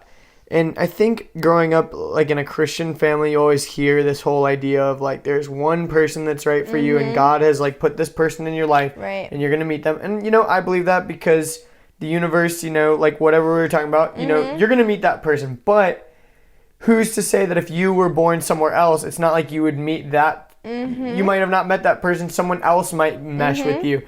And so I think that there's a lot of basic people out there that are gonna match with and be able to marry like a whole bunch of wide spectrum. Yeah. There's just a bunch of basic bitches and a bunch of basic dudes out there that could potentially be happy, be fine, raise a family, whatever, with a whole spectrum of mates. 1000%. And you can believe whatever you want. But it's like, okay, if there's one person out there, then how do people get married and their husband dies, and then they find the other man of their dreams or whatever. It's like, obviously, you have to find people that mesh with you well. And people like you and me, I feel like we're severely limiting the spectrum of like who we could potentially even, kind of like what you're saying with your mom. It's like, Mom, if you want me to marry a Drew's guy, I'm very, very limited. And it's kind of like, with having high standards and having the mentality that you do and stuff, you're just limited a lot. Oh yeah, and what makes the Drews thing even worse is that like the guys who are my age who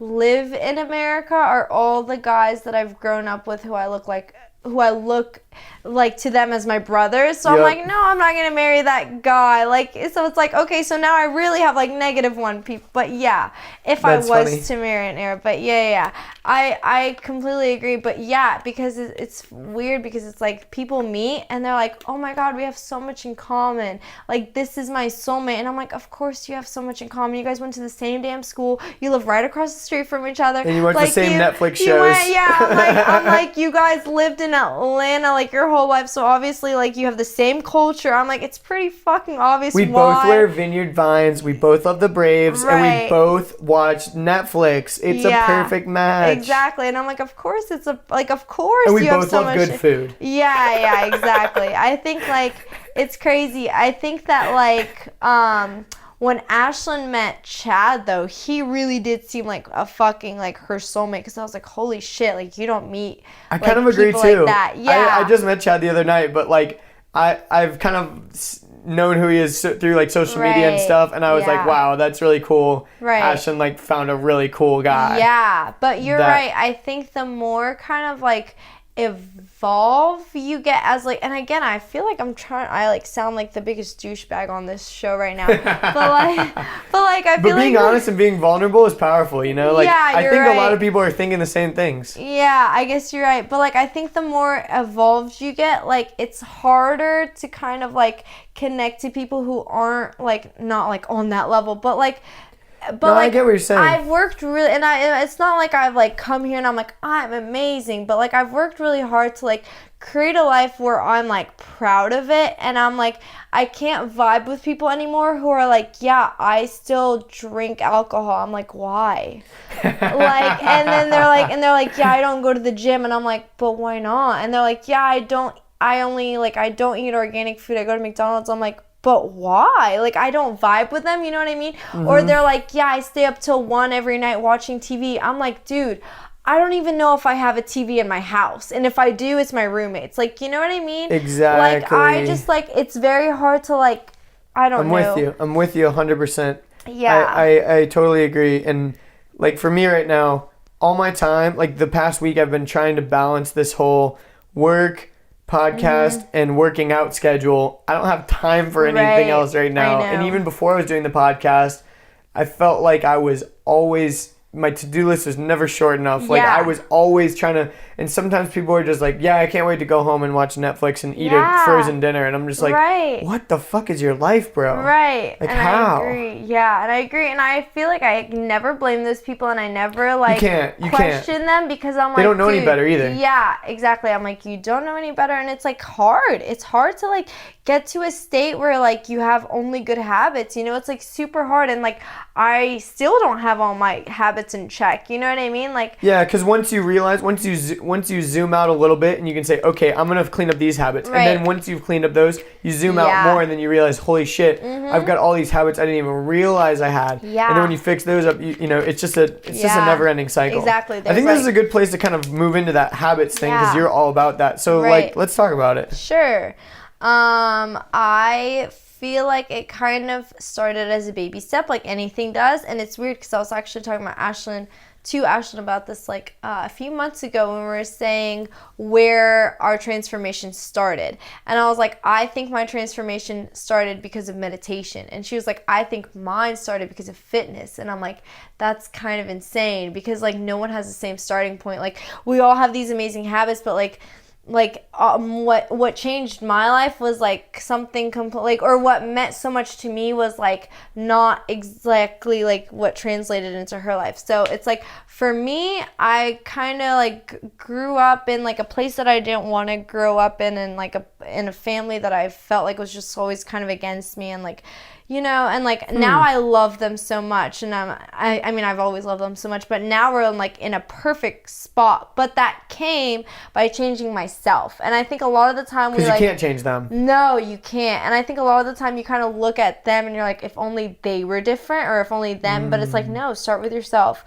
So I had a lot of like, not anger issues, because like I'm not some fucking crazy person who just like screams, but like it was hard to control my temper a lot when my family would just like have such like overbearing, wanting to put me in a cage almost, like restrictions, and for me to like always be composed and like be like, fine, that's okay, I don't have to go to prom, fine, it's totally fine, like I don't need a life, it's okay, I don't actually have to leave home, no, you're right, like, you know, it was very hard to for me to like compose myself like growing up. So meditation was like what started it, and I felt like I just meditation is when like, and why did you start meditating?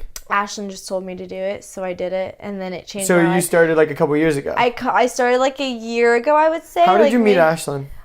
She worked at California Dreaming, and I was a server there, and she was a bartender there, and we just met. And then actually we weren't even friends because while we were working together, I was like barely her friend, because like she was a bartender and she was like best friends with like Cassie, you know, Cassie. Yeah. She was like best friends with Cassie, like working at the bar, and I was a server, and like I was working with my best friend like Tori, who was a host. So like we just like didn't really like click, especially because I felt like we just like, she didn't really like get me and whatever, so we never really like clicked. But then when I started Solo Compass, I realized that she was starting to travel a lot, and not a lot, I forgot where she went to Costa Hawaii. Rica, I think. Well, that was during Solo Compass. But she traveled to Hawaii actually before me, I think. And then she went like to California and whatever. I just saw on Instagram that she was starting to travel.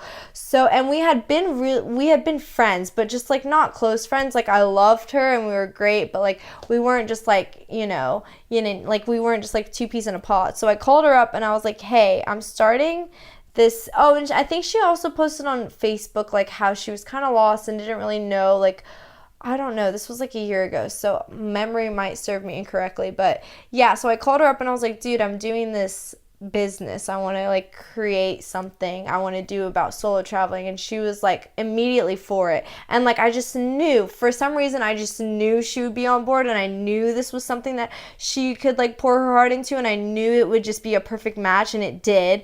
And we turned out to just like, Solo Compass died within like 6 months. She was like, dude, solo traveling is your thing, it's not my thing, like I can't get into it, I don't want to be a part of this anymore. And I'm like, that's totally fine. And I'm also a control freak, and I didn't know how to like work with other people too, because I wanted things a certain way, and I wanted to work every single day, and I wanted to work from like since. And you had a distinct vision of what you wanted. Yeah. That's kind of how I was with this podcast. Like originally, I kind of wanted to have like a partner. Right. And then I realized like, no, I need to just like do this by myself and go out and do it with other people. Right. But it needed to be mine. Yeah, and I agree. And Solo Compass was my baby, and I wouldn't let it go, and I wouldn't really let it like, and that's my bad. Like I needed to learn how to work with people. I shouldn't have been like almost not a dictator, but I just wanted to work all the time. And she's like, well, I need to go to the gym. And I'm like, but why?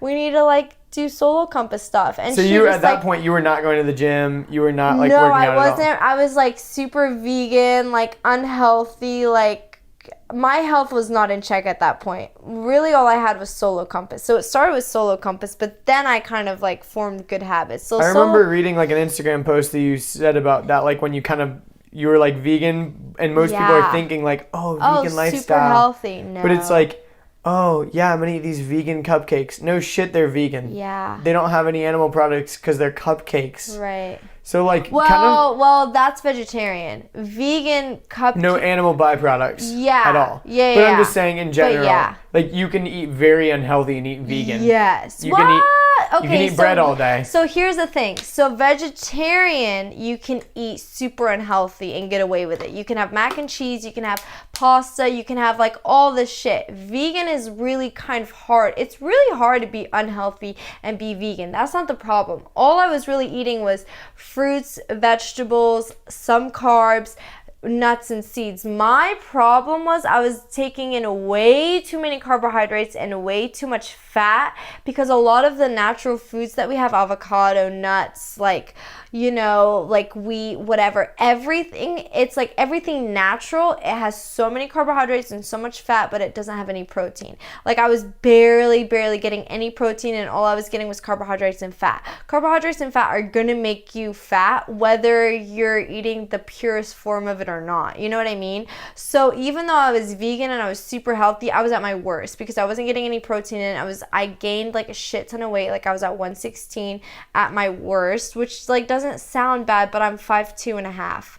Well, 5'2" and 3/4. I just got measured, but yeah, so like, you know what I mean? So I was at my worst, but like, so I wasn't actually like in my best state when I was running Solo Compass, and I think that's also one of the reasons it died, because like I didn't really know how to like give up control, and I just had so much to learn. So Ashton was like, I'm out. I'm like, I can do it by myself, no big deal. So I quit my job, my serving job, and I was like, I'm gonna force myself to learn how to monetize Solo Compass, because that's kind of what Steven did.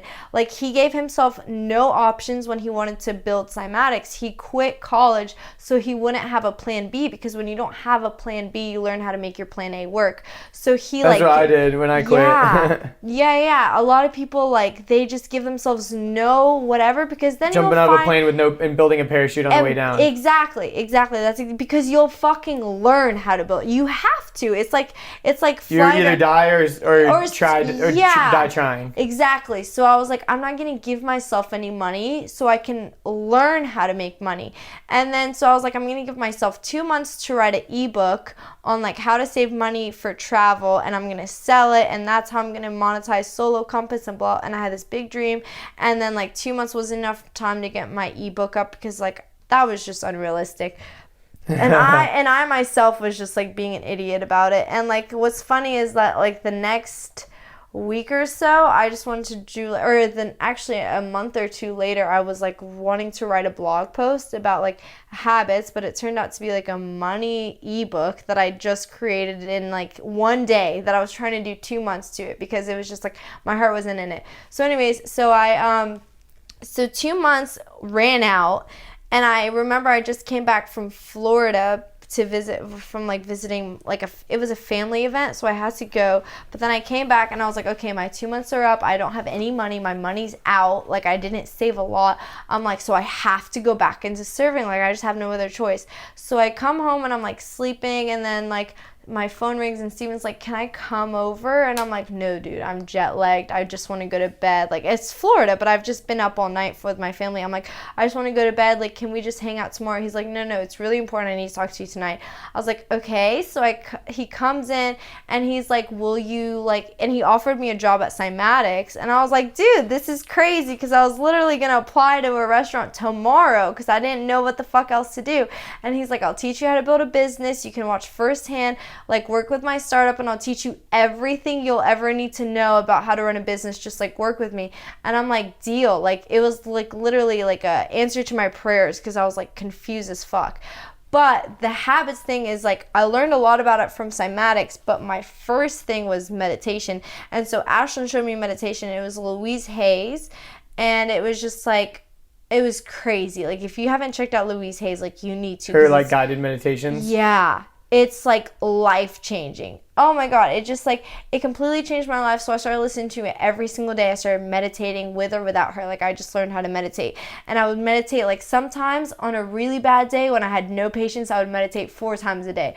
On a good day, I would meditate 2 times a day. But I was just all about the meditation, and like my thoughts started being more positive. I had no more like anger. I had so much more patience with people.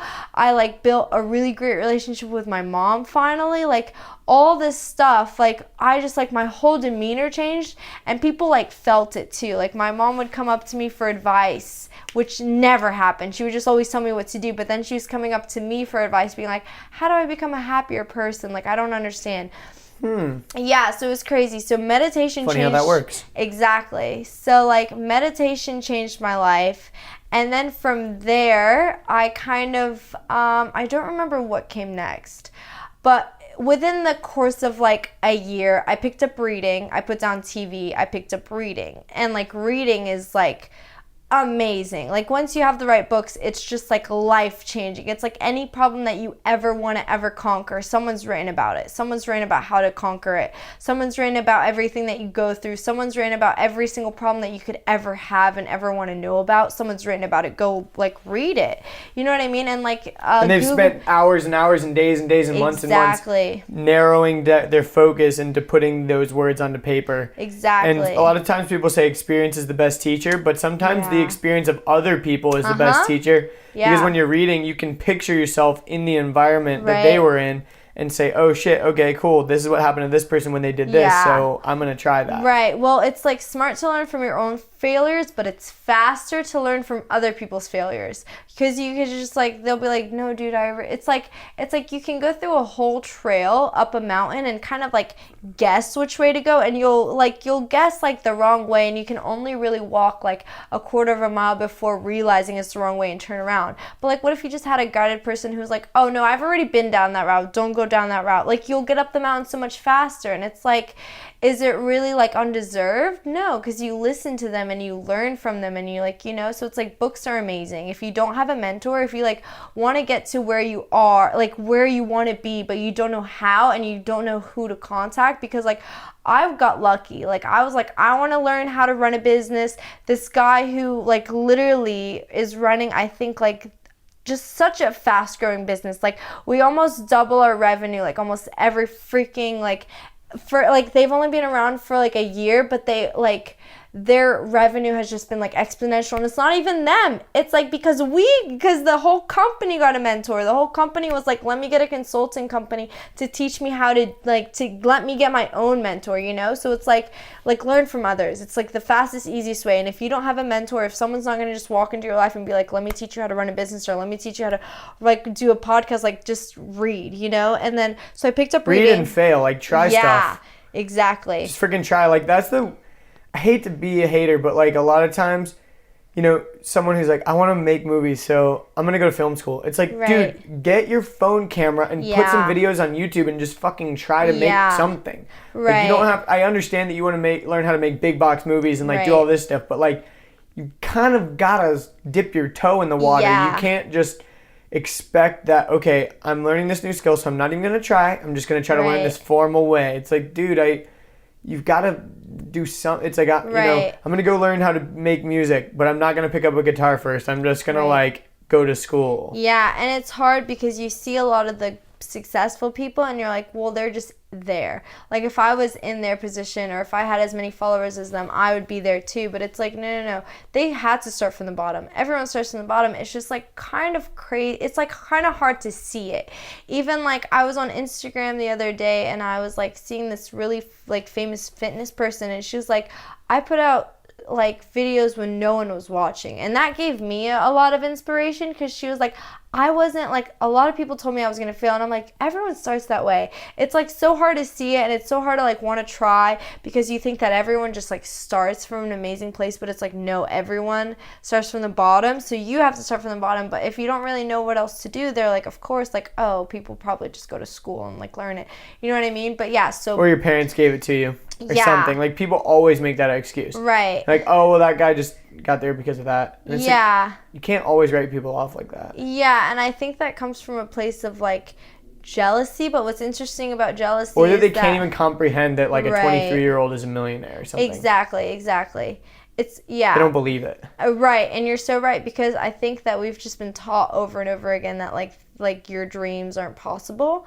You know what I mean? Like it's, okay, so there was this experiment And it was like they put a banana at the top of the cage and then the monkeys all at the bottom, and so they had to climb up this pole to grab this banana. So then so every monkey went and tried to grab this banana and it got electrocuted, right? So the first monkey went and got electrocuted, so he like sat back down, and then they all got electrocuted. So then the next time some monkey would try again, they would pull him down, right? So then they switched out all the monkeys. They switched out one by one. So they would take out an old monkey who got electrocuted and put in a new monkey. What's the new monkey gonna do instinctively? The first thing, he's gonna go try to grab the bananas. So they would pull him down so he wouldn't even get electrocuted. He wouldn't even try.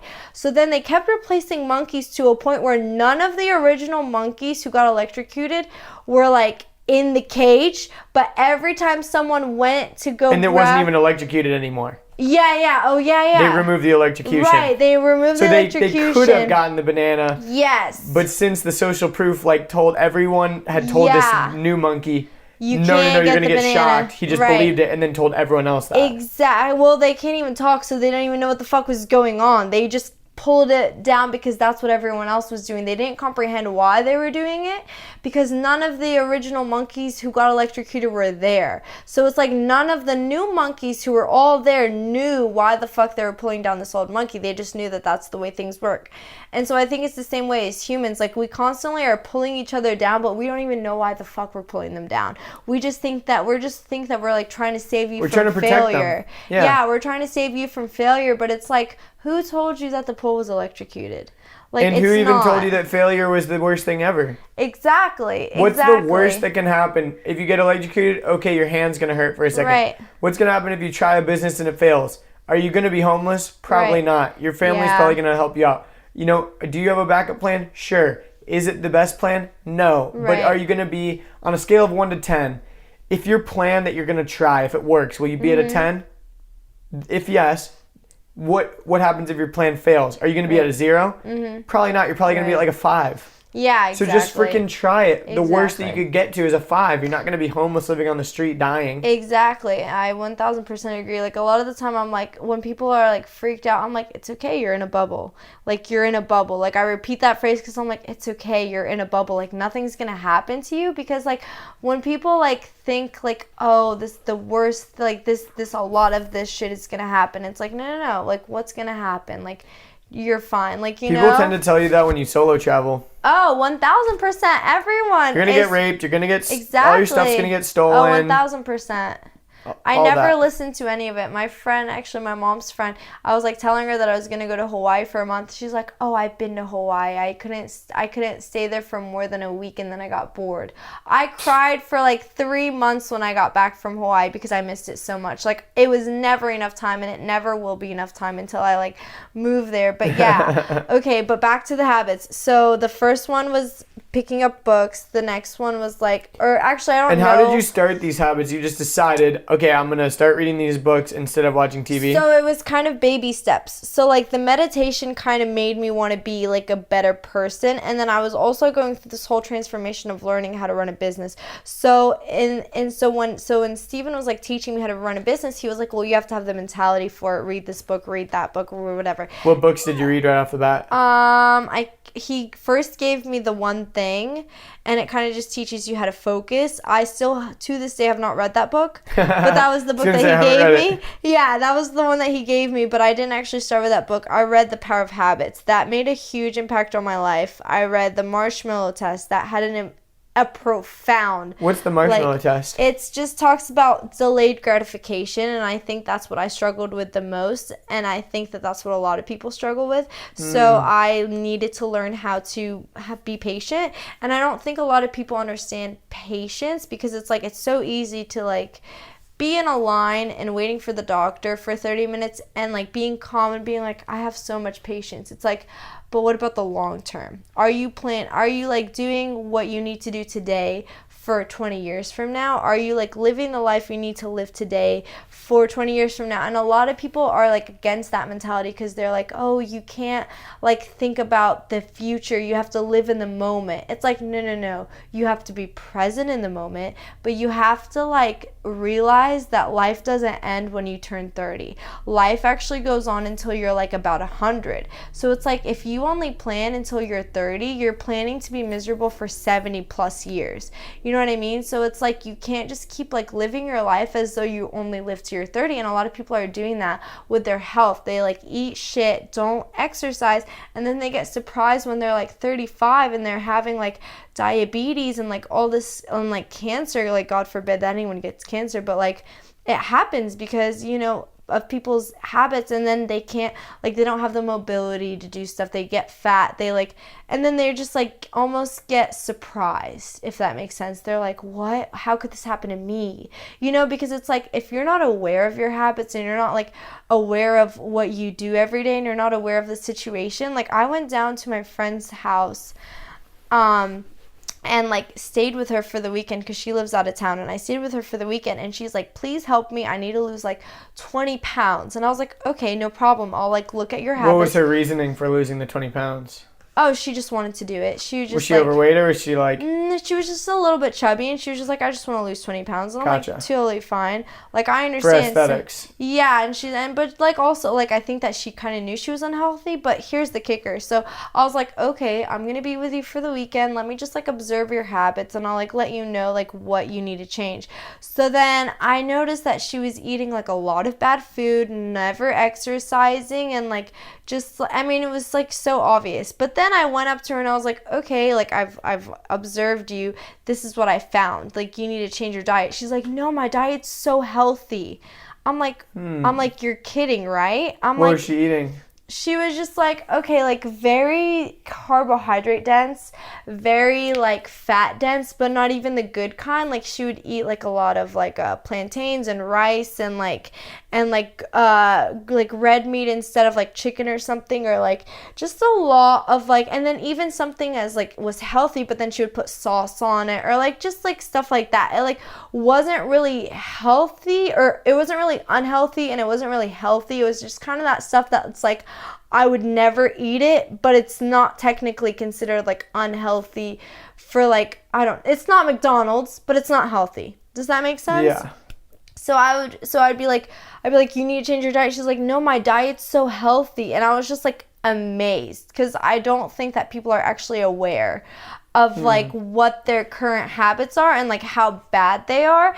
And then I'd be like, okay, well, you need to exercise. She's like, well, I used to go 3 times a week. And I'm like, okay, but that was like in the past. Like, you know, like people are just so like, or at least I've seen it, like people will be like so, like they know how they have a problem, but they will never realize where it stems from. Because my mom's the same way. Like she eats really bad, but she's like, and then I'll tell her, and then she's like, no, like I'm like Lebanese, like we only cook really healthy food. I'm like, it's not healthy anymore when you fry it. Like that doesn't make any sense. It's not healthy anymore when you put 10 pounds of olive oil, because olive oil has a lot of fat. Like it's healthy, but not when you overdo it. Or like, you know what I mean? Like pita bread is not healthy because it's white, like bread, like, you know, it's like they think that like, it's just people are like very unaware. So I think, or not unaware, but like the thing about fats, like I had my podcast with my friend Jamie. He's a personal trainer, and we were talking about this because I'm on the ketogenic diet right now, where I'm eating 75% of my diet is actually coming from fat. Yeah. So I'm eating tons of fat. Right. And the thing about fat is that for every gram of protein, you have 4 calories. For every gram of carbs, you have 4 calories. For every gram of fat, you have 9 calories. So for every gram you're eating, it's almost double the calories. So people, they see the quantity of food that they're eating and they don't think it's much. But when you're eating fat, you're essentially eating double the food because it's satiating you double. Right. So for me right now, I'm eating tons of fat. So I'm actually only eating 2 meals a day. Wow. And I'm having like a snack in the middle of the day. Wow. Okay. Yeah. So it's all about calories in, calories out. But but you're right. It's not necessarily that fats aren't, like, it's hard to say whether something's healthy or not, because healthy is an arbitrary word. But the weird thing about fat is it's very, very easy to completely go overboard with your calories for the day. Yes. And you kind of have to set a budget, just like you have a caloric budget, you would have a monetary budget. If you want to stay within these amount of pounds or you want to lose weight, you can't just be consuming tons of stuff. You can't be consuming tons of olive oil if you're also eating 3 full meals a day. You can't, and like you said, avocados, like, they have tons of fat. They're really good for you. They're amazing for your skin. I eat like literally like 1.5 avocados every day or 2 avocados every day. But, it just depends on where you're at. And I think that everyone's macros are, so macronutrients are like carbohydrates, fats, and protein. I think everyone's macronutrients are going to be different based on your goals. You know what I mean? And also like what you kind of like believe as like a health person. Like, I've actually learned about the keto diet, but I'm not into it because I feel like it gives carbohydrates such a bad name. And I'm like, dude, I love carbohydrates and they fuel me so much for the gym and they fuel me for my whole day. And I can't imagine just like only eating fats because I feel like I almost don't like, not like don't need it, but it's just like I feel like I would so much rather use carbohydrates as my fuel as opposed to like, but that's just my perspective. And it's not like wrong or right. It's just like a perspective. And so I don't think the ketogenic diet is sustainable for long term. Yeah. But as far as keto adapting your body to be able to use fat as fuel is actually really was fascinating to me. Yeah. It was something I wanted to experiment. I've been doing it I started at the end of March. So it's been, 3 months almost? Yeah. No, two and a half.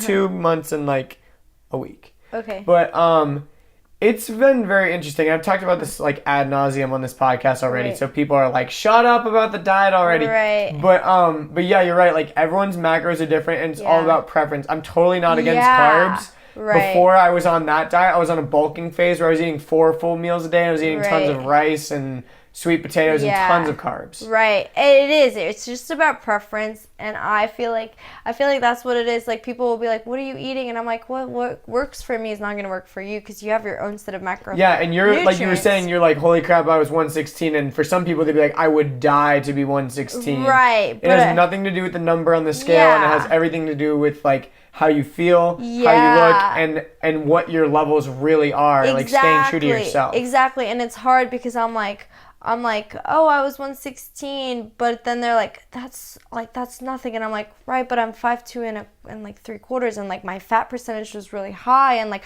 my hair was falling out, and I like, wow, yeah, and like I was sick all the time, and I'm like, that's not like a 116 that you want to be at. Like 116 is just like a number. You never want your hair to be falling out. No, you never want your hair to be falling out. Like, and it was especially as a girl. Yeah, and I would never say don't be vegan because you don't get protein, because I could have eaten protein shakes, I could have eaten protein bars, I could have found if I knew about macros, I could have designed my diet in a way where I was eating this many carbs, this many protein, and with veganism in mind. But at that time, I was so against anything processed. What was your reasoning for going vegan? So I went to Colombia and I just saw a lot of the animals being abused. Not like abused, but like to ours. I guess I've never actually been to like a farm or like really seen like the way that people treat their animals or like their livestock when they are gonna be food. And so I would go there and they just would not give a fuck. Like they would kick horses and cows and they would treat them like shit, and it broke my heart. And you can't intervene because number one, I don't know that much Spanish, and number two, it's like they're gonna be like, get the fuck out of here, white girl. Like, what are you doing in my country trying to tell me how to like raise my cattle or raise my whatever?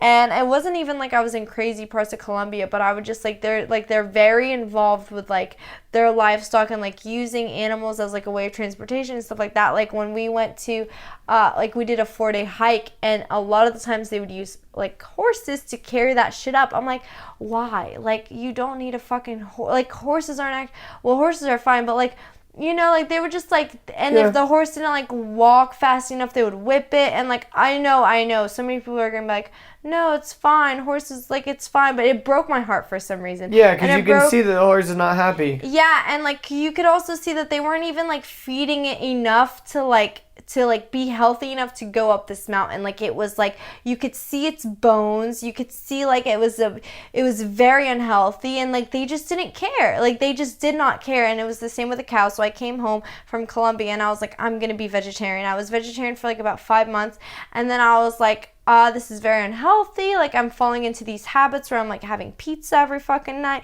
and like mac and cheese. And I was like, I'm gonna be healthy, and I also want to be vegan, because I learned like how they like get milk and how they like do all this shit, and like dairy farms are no better. So I was like, fuck all that shit, I'm gonna be vegan. So because I started learning more and more. Because a vegetarian, you can eat animal byproducts. You can have cheese, you can have milk, you can have... Do they have fish? Some people do. That's pescatarian. So that's like, and I think that's... Because that's like, fuck fish, but I love cows, so... Right, yeah. And fish are dumb. I'm going to eat them. Exactly, and I never understood that logic. Cause that it's hilarious. We have this hierarchy. It's like, oh shit, there's an ant. I'm going to step on it. Right. But these other animals, I love them because they're cute. I know. Well, I fall into that because I'm like, fuck ants. But yeah. Sorry, but I suck. See, that's the thing is like, is an ant's life more valuable is less valuable than a horse's life? See, that is something that I've always struggled with, because you could crush 5 ants in one step and not feel anything. I know. But like killing a horse would literally crush you. If you knew you had to kill a horse, it would probably kill you inside. You wouldn't be able to live with yourself. Exactly, and it's all about size, which is weird. It's like the size of the ant. It's weird. And like how we can perceive if they can even feel pain or the emotions, like if we can sympathize with it. It's kind of hilarious because you have to look at it in a balanced perspective. You know, another thing that's silly to me is when vegans don't eat eggs, because it's like, I understand the cruelty part of it. If you're an ethical vegan, those chickens are probably not in the best conditions a lot of times, but that egg is never going to grow up to be a chicken. So you might as well eat it. Right, and I agree, but I think I was doing it way for the ethical side, so I was like, no, I'm going to be vegan. Gotcha, so you're being an ethical vegan, but now you're not. So. Now I'm not. And what was that change like, and why? Well, obviously you said the hair was falling out and stuff. Yeah, so I got really sick, and I was just like not for it, and like whatever. And then so I was vegan for 2 months. Vegetarian was fine. Vegetarian was like literally a breeze, like a walk through the fucking park, so easy. And like I didn't even like meat that much. Like at that time I was just eating chicken and whatever. And then I like after that I like was vegan, and that was like just really hard, and I felt really restricted, and it was just like it was like I still enjoyed a lot of my food. If anything, I think that the time where I enjoyed my food the most was when I was vegan. As weird as that sounds, and I don't know what changed, but I think your taste buds literally adapt to like whatever you're eating. Totally true. Yeah, so if you're giving it's definitely true. So if you're giving it like healthy fruits and vegetables and like hummus and like nuts and whatever, it's like, and it's like real food, and you actually start tasting real food for like months and months, you're like, this is the best thing in the world. I don't know how the fuck I was living before, because it really does start tasting like the best fucking, like still today I've never enjoyed my food as much as I've enjoyed it when I was vegan, but I got very sick, and I would like not even be able to function. Like my hair started falling out, because all hair is protein. Like, as crazy as that is. So you were just getting like next to no protein. Yeah, barely anything. Because it is hard to get protein from vegetables. Yeah, and I was like, oh, I'm eating hummus. Like, that's like protein, but it's not a lot. Yeah, but it's like how many grams? Exactly. It's like nothing. It's like 6 or 7 per serving or whatever, and it's like you need like, for me, like way more than that. Right. 70 grams. Like, bring it on. Yeah, I eat 141 grams of protein every single day. So it's like there, I literally think I was having 13. Holy shit. Just to like give you some perspective. Like, I was eating nothing. So, and I would like kind of like, you know, like almost joke with myself. I'd be like, that's not the right word. I would always fool myself because I'd be like, yeah, avocado has a lot of protein. Yeah, hummus has so much protein. Spinach has so much protein. Now that I know about like the actual macros of food, I'm like, no, it has fucking nothing. And I would just like, I don't even know what I was basing it off of. Like, it was just like what I something thought. You thought and something you told yourself. Exactly. And so I was like, no, it doesn't have any fucking protein. So I got very sick, and at that point I almost didn't care. I was just like wanting to regain my health. I got like to a point where I was just like very like, I don't care as long as I'm healthy. Were your energy levels terrible, like very hard to wake up in the morning, like just all around like horribleness. So I was just like, I don't care anymore, I just want my health back. So the first thing I did was went to Chick-fil-A. And then I had like a number one fries, and it was like disgusting. I didn't know how to eat meat anymore. Like, I hadn't eaten meat in so long that it was just like disgusting to me. I didn't know, it was like, I didn't understand the concept of like chewing your food for that long and swallowing it, because the vegetable, for me, sometimes chewing like kale and stuff takes forever. Really? I don't know, like when I'm eating a salad, I'm like, this is in my mouth for too long. And then when it's like when it's like chicken, it's like moist and like, I don't know, sometimes I can just like chew it and it's like done. But I feel you. So funny. I don't know. Or salmon, like if a salmon is cooked like really good, it just melts in your mouth. Yeah. Oh my gosh, I had some totally salmon right last night. that. They like flaked perfectly. Oh, yum. So good. The thing is that like, so I hadn't eaten meat in so long. I think it was like about 6 months now, which like wasn't even that long. But for me, it was like, it's a long time. Your body was adapted. My body was adapted to it. So I tried to eat meat for the first time, and I felt like my jaw was having a workout. It was like I could not chew the food. It took forever, and it was disgusting in my mouth, and I hated it. But I felt like I had to slowly but surely like retrain myself into liking meat again. Were you eating eggs or anything? Not at that point, no. I wasn't eating eggs. I wasn't having any dairy. I wasn't like, it was complete vegan, like strict vegan. I was even at one point trying to go raw vegan, which was like even more extreme, where you don't even fucking cook your food. Like, when I go into things, I go so deep into things. That rabbit hole. Yeah, and like the thing is that I'm that way with everything. That's why I get really good at stuff really fast, because when I like something, I don't just like it, I fucking obsess over it, and I get so into it. And that's why like I've only been doing fitness for like 7 months, but then people are like, how do you have a six-pack? I'm like, well, I'm fucking crazy. Like, I'm like, that's why. Like, well, because well, let me explain it to you. I'm fucking crazy. So, yeah. Unless you're willing to go there. Right. And like my sister-in-law's sister came, I saw her yesterday, and I'm like, dude, how are you so skinny? And you like don't even work out that much and then, or like do any. I'm like, what is your secret? She's like, well, I only go to the gym 4 times a week like a normal person. And she's like, and I eat like moderately healthy, but not extreme. And I'm like, that's so crazy. I'm gonna have to like not try that. Let me think about that. Yeah, I'm like, I'm gonna have to like think that over. I'm like, but that's not my personality. I can't do it. I'm either like 100,000,000% or like 0. Like, I'm just like, I'm all into it, or I don't want anything to do with it. I'm like a very like whatever. And I've kind of always thought that was my like my bad thing. Like, I thought that was my fault, but I'm really like, I can 1000% use it to my advantage, because like anything I want to get good at, I can, and anything I want to like do with my life, I can just focus my energy. As long as I know where to focus it, I can laser point, become obsessed, and like become like the best at it. But yeah, so veganism, I went to Ashlyn, and she actually wrote me a meal plan and like got me into fitness. She's like, yeah, just do this.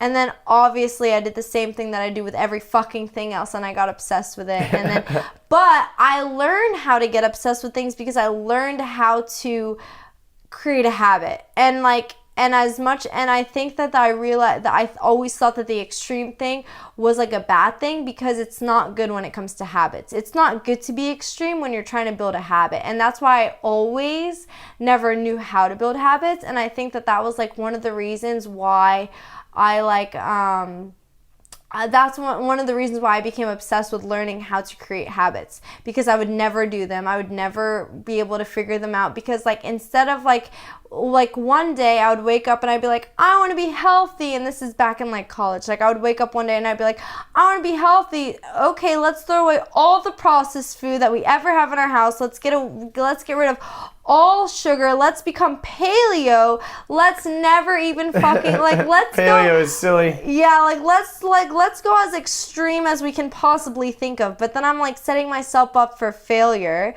So then it's like, and that's not how a habit works. It's like you have to do baby steps. You have to do baby steps when you're trying to learn a habit. So I became obsessed with cracking habits, and once I figured it out and I figured out how to kind of like ease it into my extremist personality, it became so easy and I could do anything. And so when Ashlyn was like, here, like, it's funny because Ashlyn is like, has helped me so much, but she also tries to help so many other people, and she'll like give them stuff and they'll never do it. And she's like, you know, you're the only person who I'll give something to and they'll actually do something. Like, she sent everyone that meditation. I was the only one who like became obsessed with meditating. She tried to create meal plans with everyone. I was the only one who like took it and like ran with it and like became crazy with it. And like, you know, and it's funny because a lot of people tell me the same thing. Like, they'll give me one thing and I'll take it and I'll become better at them at it, which like sounds cocky as fuck,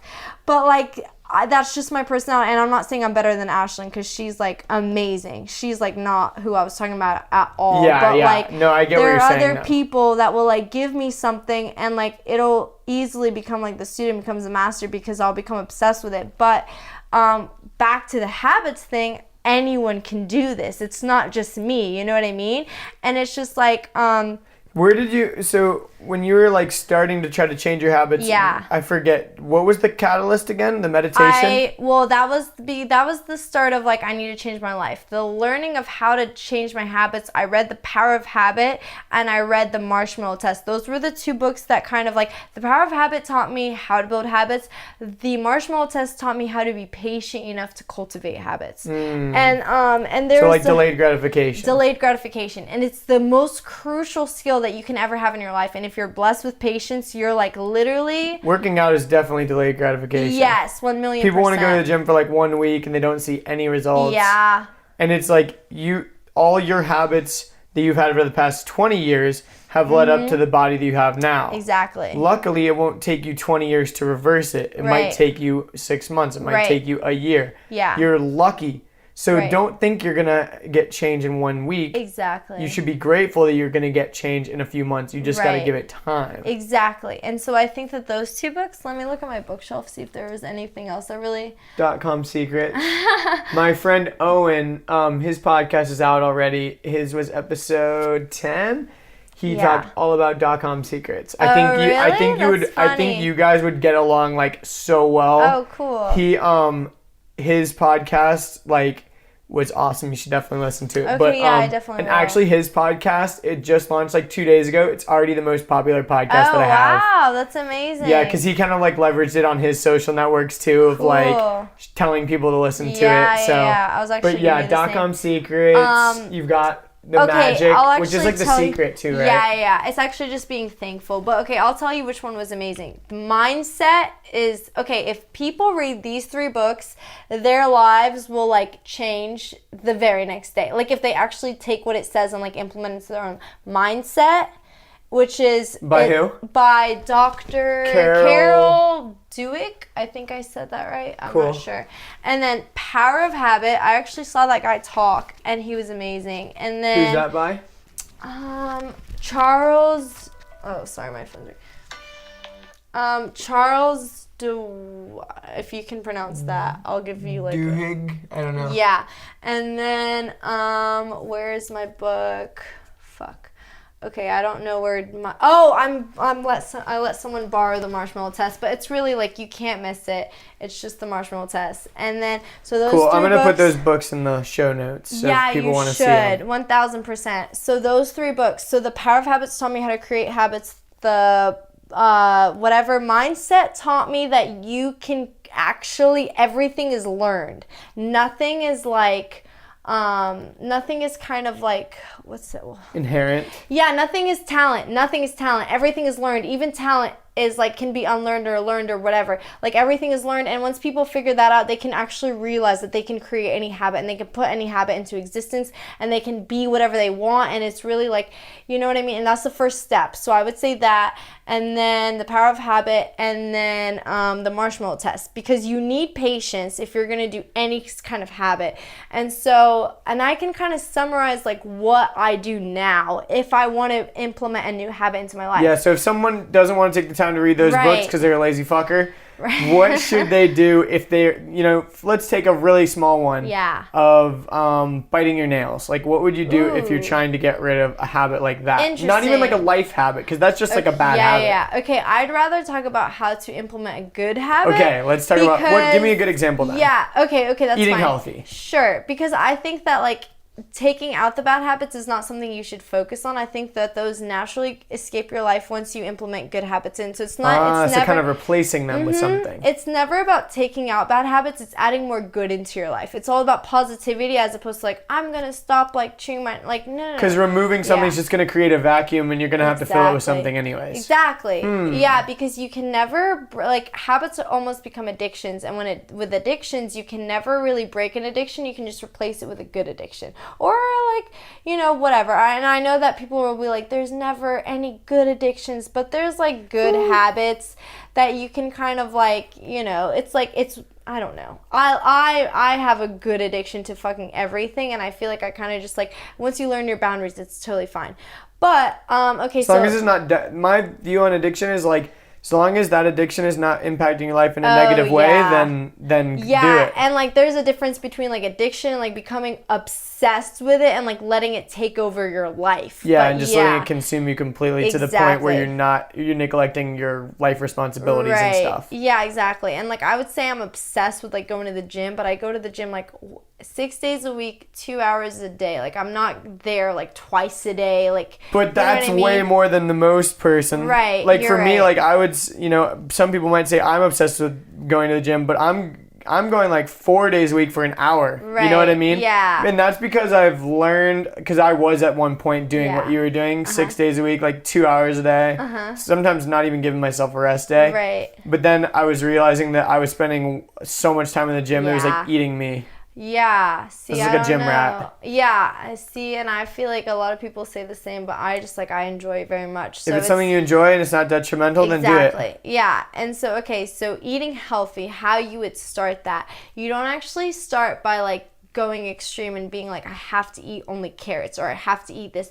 You actually take it step by step. So I'm still in the process of eating processed food, and like people will like watch my diet and they'd be like, why are you eating a protein bar? Like, I thought that was processed food. Like, that's not good. That's not actually healthy. I'm like, I'm not trying to build a super clean, super whistle clean, like healthy diet. I'm trying to build something that's sustainable. So the first thing you have to do is like figure out what's sustainable to you. Like before you ever create like your diet, ask yourself like, what am I going to be able to eat every single day for the rest of my life? Because usually those are the foods that you're going to eat every single day for the rest of your life. And if it's like you hate healthy food, but you can eat crackers and cheese, then start with crackers and cheese. And if you hate healthy food, but you can start with like a chocolate, like a chocolate protein bar, then start with a chocolate protein bar. It's like rather than a Snickers bar. Yeah, exactly. It's like, and people don't understand that the little changes make any impact, so they don't even want to do it. But it's like the little changes make all the impact. Like replacing your Snickers bar with a protein bar, you might not see that as like a huge thing, but that's like over time, that's like a huge thing. So a lot of the time people don't even, if they can't go all in, they don't want to do it at all. You know what I mean? Like if they can't eat like 100% healthy, but it's not like about eating 1000% healthy, because it doesn't matter. It doesn't matter if you eat 100% healthy for 1 week out of your life. If you're like gonna eat like shit for the 30 years, what's gonna matter is if you can eat a 80% clean diet for 40 years of your life. That's what's going to matter. You know what I mean? Exactly. So like right now in my life, I don't actually have a lot of processed food except for my protein bar and my protein shake. That's literally it. The rest is like sweet potatoes, chicken, like eggs, avocado, you know, stuff like that. Sometimes I'll have bread, but not really. Sometimes I'll have cheese, but not really. It's just what I'm craving. And that's another thing. Like, you should never deprive yourself. So the first thing is, like, when you want to start a habit, don't look at it as like, it's going to be this miserable thing that I'm going to hate. No, give yourself what you love. I only ever give people what they love. Like, when they ask me, like, can you create me a meal plan? I'm like, okay, what do you love to eat? Don't make anything off limits. If you like ice cream, tell me you like ice cream. If you like pizza, tell me you like pizza. If you like burgers, tell me you like burgers, because then I can make you a turkey burger. Then I can give you protein ice cream. Then I can like teach you how to make like whole grain pizza that's actually good for you because it uses feta cheese instead of like whatever, and like whole grain crust instead of whatever. It's never about like doing what you hate, because doing what you hate is not sustainable. You can do it for like a day, you can do it for 2 days, you can do it granted like a week, but like not for life. So the first thing is just like take baby steps and realize that it's okay to take baby steps, and like to realize that it's never about deprivation. It's just like learning how to take what you love and like making it into a healthy thing. So the first thing, if you're gonna like start to eat healthy, I would say, is to just like write down everything you love and find good substitutions for them that you'll still enjoy. Like, only ever eat what you still enjoy. And if you ever feel guilty, like, oh, I'm eating like a rice cake, but I know that's super processed, but I love it. Oh, I'm eating like a protein bar and I know that's super processed, but I love it. Then fuck what you heard. Like, have that protein bar, have that rice cake, have whatever you need. You know what I mean? Because, and also, this helped a lot when I learned about macros, because it's not necessarily all about what you eat. It's also about how much you eat. A lot of it is what you eat, but a good majority of it as well is like, it's a combination. Like, they make a baby, like what you eat versus how much you eat. So like, make sure you're getting the right amount of carbs, the right amount of protein, the right amount of fat, but also don't go too extreme. Like, if that's too extreme for you in the beginning to count your macros, then don't do it. If anything's too extreme, if like all you can handle right now is like replacing your burger with a protein burger, or sorry, a turkey burger, but you can't handle anything else, you can't handle up giving a candy bar or whatever, then just do what you can do. Like, just do what you can handle. And like, that's where delayed gratification comes in, because you're gonna think this isn't working. Like, all I'm doing is like having a turkey burger. Like, that's not gonna change my life. Like, you have to see the bigger picture here, you know what I mean? And that's just kind of where delayed gratification comes from. And the next thing is like, so once you do that, once you take the first baby step, actually, before you even take the first baby step, I'm sorry, I need to rewind.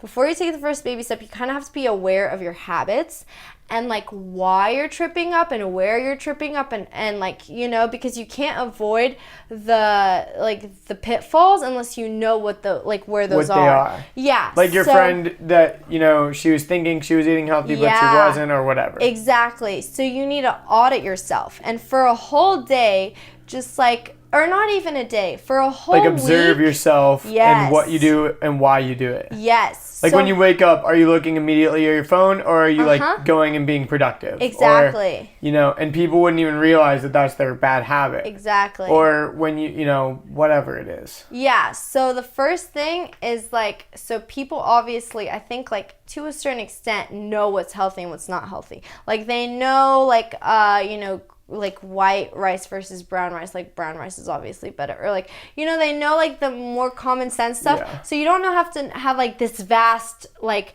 but there is a lot of misinformation out there. 1000%. But I'm saying like on a basic level, you kind of know what's healthy and what's not healthy. Vegetables, right, fruit, meat, yeah, eat around the perimeter of the grocery store, that kind of thing. Yeah. I think like for most people, they kind of have a sense of like what's healthy, what's not healthy. So the first thing you have to do is like figure out when you cave. Like, figure out when you're kind of eating that ice cream, and when you cave for that burger, and when you cave for that pizza, because more times than not, it's probably happening for the exact same reason every single time. Oh, I'm a stress eater. I eat when I'm stressed. Oh, I eat when I'm around my family because we're having a good time. And I fall into this, oh, I eat really bad because of, like, I don't know, X, Y, and Z. Like, whatever the reason, just Mine's audit always yourself. late at night, like when I'm hungry. Right, okay, so that's your thing. My thing is I'm a stress eater. I eat really bad when I get stressed out, and I also eat really bad when I, like, hang out with my family. And that's, like, so a lot of people, like, punish themselves. They're like, oh, I ate so bad, I'm such a fuck up. It's like, no. Like, if you're gonna rely on willpower, like, you're fucked. Like, you know, like, you're straight up. Like, you can't rely on willpower. You can't rely on motivation. A lot of people ask me, like, how do you find the motivation? I don't. I build the habit, and the habit makes an addiction, and the addiction makes me want to go whether I want to or not, because I'm addicted to, and I don't care. It's, like, never about motivation. It's never about willpower. So once you learn about these habits, they keep happening despite all the willpower that you tried, despite, like, you had a really bad day and now you're so stressed out, and you also got your period, and, like, it's raining and, like, all this shit, and you're so stressed out, and you're gonna go for that ice cream. Don't be like, oh, I have no willpower to, like, not eat the ice cream. No one has willpower. Like, everyone has willpower, but you only have so much throughout the day. You know what I mean? You're gonna cave. Like, and you're human, and that's okay. The thing is not to find out how to build more willpower. The thing is to, like, recognize that you cave when you're stressed and work around that. You know what I mean? So if you learn replace that, like, the ice cream in your fridge with, like, Halo Top or whatever. Exactly. If you're gonna eat ice cream, at least do something different or whatever. Exactly. Or don't even have Halo Top in your, if that's your if that's your thing. You know what I mean? Just don't even have it. Don't even give yourself the option. Okay. Sorry. It's all good. Okay.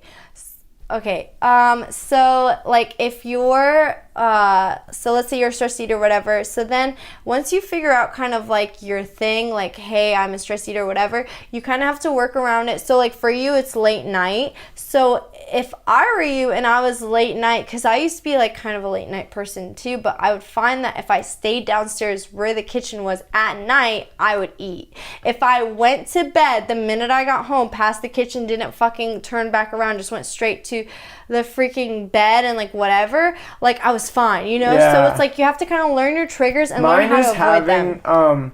My thing is, like, when I'm craving something, I just want to, like, grab it and eat it immediately. So having meals prepped, like, as long as, like, so last night I was craving something and I was just like, oh my gosh, I want to eat popcorn. Right. But then I had a salmon fillet that I already prepared, so I just ate a salmon fillet. Granted, I'm trying to do intermittent fasting, so I shouldn't have I wasn't even trying to be eating at all. But I was hungry, and I'm like, screw it. At least I'm eating salmon and eating something good than eating a bunch of popcorn or something. Exactly. So once and then it filled me up, and I was good. Yeah, that's awesome. So once you, like, figure out your, like, where your triggers are and whatever, you can kind of work around them and, like, kind of figure out whatever. And so the thing is that there's this thing called the if-then plan. So once you figure out, so let's, like, take your example for like kicks and giggles. So you're a late night eater, like, you get really hungry at night. So then you write down, if I get hungry at night and I want to eat, then I will drink a bunch of water and, like, have some celery and take my ass to bed. Like, you put, like, an if and then statement, and and this is so simple, it's almost stupid, and it's so simple that people don't do it. But the reason it works, if you have an if and then statement, is because your brain has an automatic response to everything you do. It's a habit, just like anything else. You, like, your habit is probably to eat at night. I'm, like, not saying that you do, but, like, if you were still in that, like, you would probably, your habit would be like, oh, I'm gonna eat late at night. That habit doesn't just go away, you know? It's an automatic response. When you're hungry at night, you're probably gonna eat. So by writing this if and then statement, you're actually giving your brain a different automatic response. You're saying, like, it literally, you're writing out the response that you want your brain to do. And, like, it's crazy because physically writing it down. Physically writing it down. If this happens, then I will do this. It gives your brain a different response. And it's weird because, like, it seems so simple, but I tried it and I've never been able to, like, turn down brownies before, which sounds, like, so stupid, but, like, I've literally never been able to turn down brownies when they've been in front of me because I love them so much. And then my friend, we were like right next to Pizza Hut, like our old office used to be right next to Pizza Hut, and he's like, I'm gonna go get brownies. So I knew he was gonna get brownies, and I knew I was gonna want one of them.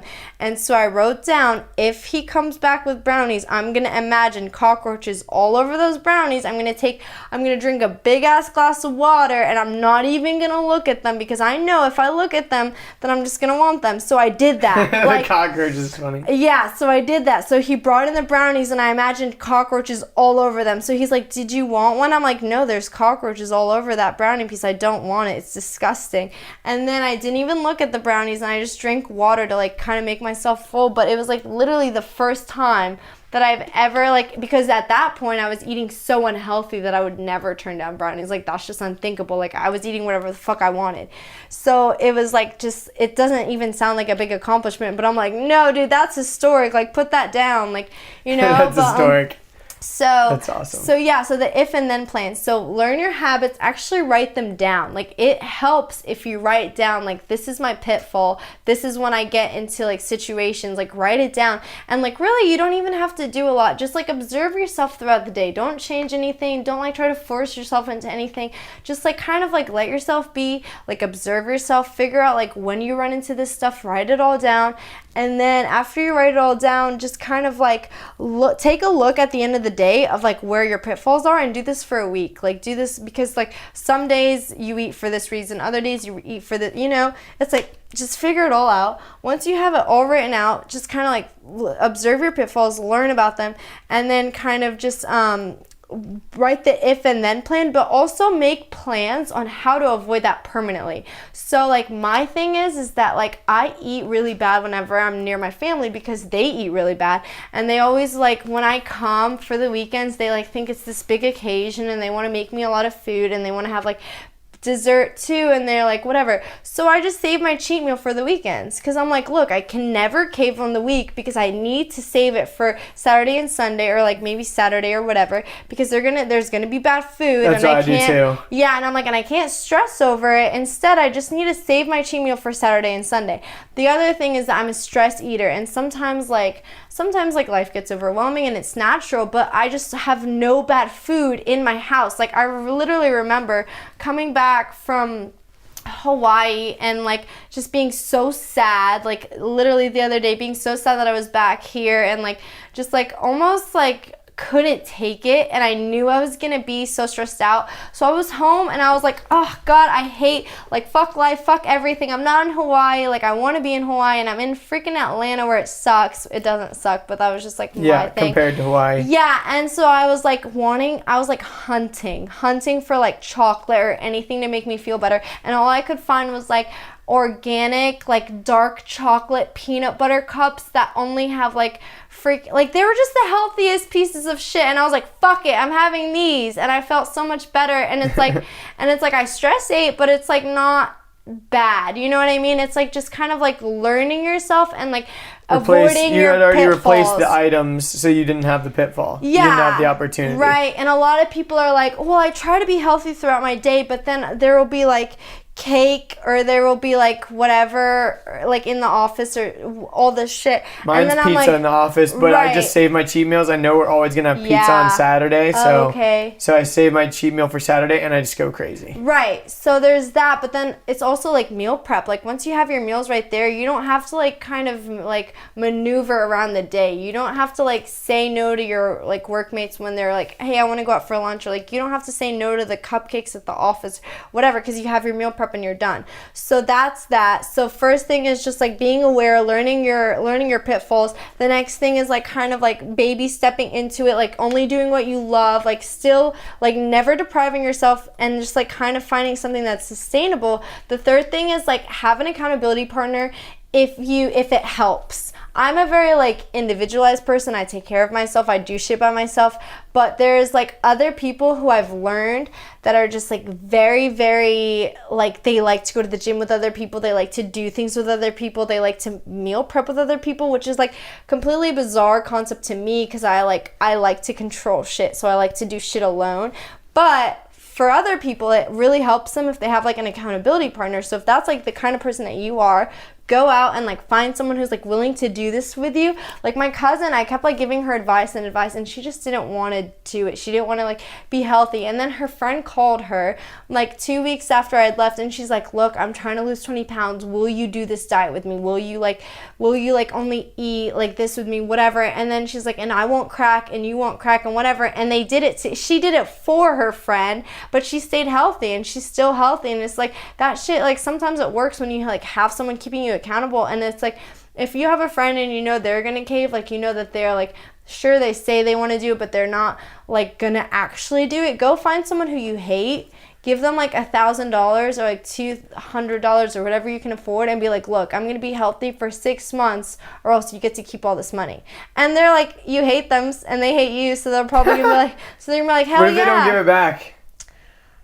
Well, okay, then just set up something and be like, if I don't do this, then I'm gonna give you this money. Okay. Yeah, there's even a website for it. I forgot what it's called, but like you can like write a bet and then like have. I've seen it before. I forget what it's called. It's like an app, and you have to like take pictures of what you're eating and stuff.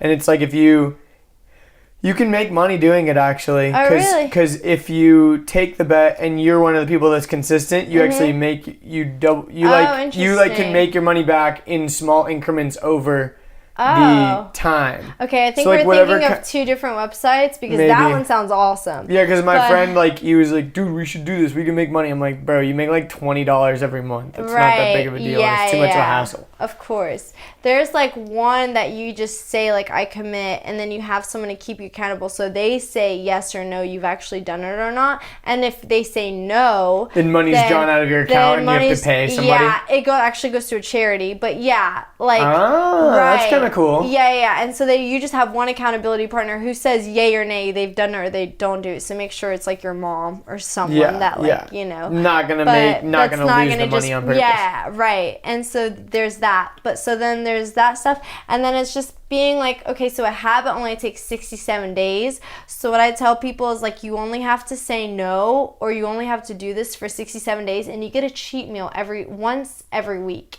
And that's what held me over, to kind of know that I have a cheat meal like once out of the 7 days. You gotta give yourself that, yeah.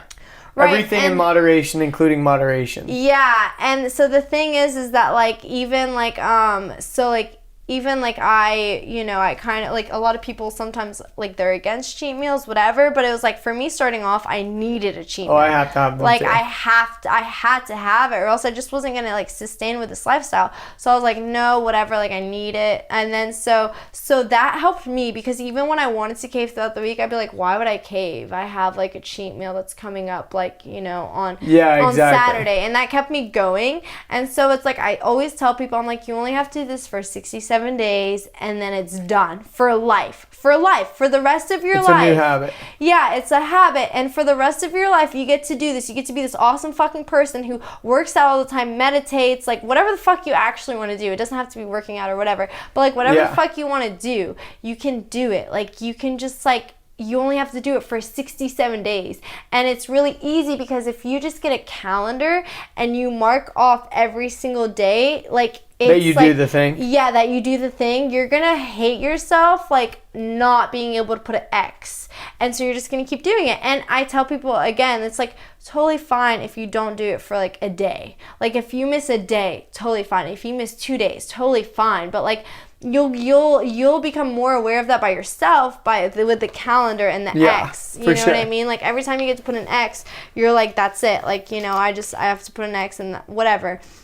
So it's like you're gonna get like a reward. And the thing is that like you can't just like, you have to just realize that like this isn't just for like spring break. You're not just like losing 20 pounds and then going off to spring break and like getting to take pictures and then coming home and eating fucking ice cream. Like that's not what this is about. It's like, do you want this for life? If the answer is yes, then just like put up with it for 2 months. And that's not 2 months of like strict dieting and like exercising 7 times a week and blah blah. That's like 2 months of like eating chocolate protein bars and like turkey jerky and like protein ice cream and having your cheat meal every like whatever. And that's like 2 months of like going to the gym 3 times a week, or even exercising at home if you don't want to go to the gym, or like just doing cardio, like just running around your fucking building or doing anything. And like, yeah, that sounds small. Yeah, that doesn't sound like it's going to make an impact, but it's like, we're not talking about like how big of an impact it's going to make tomorrow. We're talking about how big of an impact it's going to make for the rest of your life. And I feel like when you kind of put it in that perspective, like, I'm not trying to get, like, it's funny because I broke my habit of makeup and doing my hair. So I haven't done my makeup in 2 years. I haven't done my hair in a year. And people like, you haven't worn makeup at all. Like, yeah. I was actually going to bring that up because I remember you you said something about that when I first met you, and I was like, that's really interesting. And so for girls out there, some people would like freak out. Yeah, I guess you're right. Like, I know some girls that will not leave the house if they don't have any kind of makeup on or whatever. Yeah, that used to be me. How would you said you've done it for 2 years now, so you just kind of started the habit and you decided that you weren't going to do it? Well, I actually did it for travel a long time ago. I was like, if I'm going to travel, I can't like get up in fucking Colombia and expect to straighten my hair and put on makeup and then go to the rainforest. Like, that's just not how it's going to work. Like, that's not what traveling is. Especially my traveling was very adventurous. I would get dirty all the time. I would get muddy all the time. And it was really hard in the beginning when I first started traveling because I'm like, oh my God, my hair's fucked up. Oh my God, my makeup's fucked up. Like, how am I going to, and it would ruin my whole day. And I'm like, why am I ruining a whole day of travel just because my makeup got smeared? Or why am I ruining my whole day of travel because like my hair is no longer like straight into the T? And I was like, I can't wear makeup and I can't do my hair. I have to learn how to like love myself like without my makeup and without my hair. So it was like kind of a hard journey. Like, for the first like month, I look back on it and I'm like, why was I freaking out so much? Like, you know what I mean? I think about that a lot because guys, we never wear makeup and I never do my hair. So like, it's like second nature to me. Yeah, exactly. But it's quite odd how it's so, like you said, it's second nature and it's part of the culture and everyone does it. So girls feel the obligation that they have to. So what would you say to like a girl that feels that way? It's actually interesting because I feel like I've actually never thought that there was a problem with the makeup industry or like the hair products or whatever. But like, when you think about it, like when I used to take my makeup off, I would feel ugly. When my hair is natural, I would feel ugly. And I know I'm not the only one because You're definitely not the only one. Because my sister-in-law feels the same way. Every single time I tell her like, leave your hair natural, like just do it for one day. She'll be like, you want this afro to be like, you want me to walk around with this for the whole day? Like, she doesn't feel beautiful in her own natural state. And I'm like, that's a problem. You don't realize that's a problem, but that's a problem. And you have to realize that that's not your natural state. Your natural state is not your hair frizzy, because that's not how your hair was born. That's your natural state after like straightening your hair every single day, like curling your hair every single day, putting on makeup. Like, your skin is not like that. That's not your skin. And a lot of people like identify with their current hair, and I'm like, that's not you. That's not your natural state. Like, you're making yourself feel ugly based on like detox it. Yeah, you have to just let it like run its course. And like, it took me a while because like I took off my makeup and I would feel ugly, but I just wouldn't care. And I would go the next day and I wouldn't care. And I would just go the next day and I wouldn't. And then eventually I felt way more beautiful without my makeup, as weird as that sounds. And I know that sounds like I'm just that's amazing. That's honestly so beautiful in its own, just the mindset of having that. Yeah. It's incredible. I wish more girls would be like that. I really honestly do, because like, I'm not trying to suck up to you, but you are beautiful. Yeah. Oh, thank you. And you're being totally natural is amazing. Yeah. And you should be able to you should be able to appreciate your body how it was designed. And it sounds really cheesy and really lame, but like, it's so true. It's so true. And I think that like, there's this crazy amount of confidence that you get with it once you finally accept yourself, and there's this crazy amount of self-love that you get when you can look at like something that you've become so dependent on, like you do. And people are like, I'm not dependent on my makeup, I'm not dependent on my hair products, I just do it for me. And I'm like, no, but if you have to do it every single day, you're dependent on it. If you do your makeup every single day, if you do your hair every single day, you're dependent on it. Or like, it's just like any other habit. Like, I'm dependent on food. I eat food every day. Like, I'm not, it's like, and I think that, like, when it's crazy because you can't imagine yourself, like, without makeup, and you can't imagine yourself without hair, and you'd be like, no, I'd be so ugly. But you know what's crazy is that you adapt to whatever image of yourself that you look in the mirror every single day. So like it's just like food. Like, your taste buds adapt to whatever food you taste.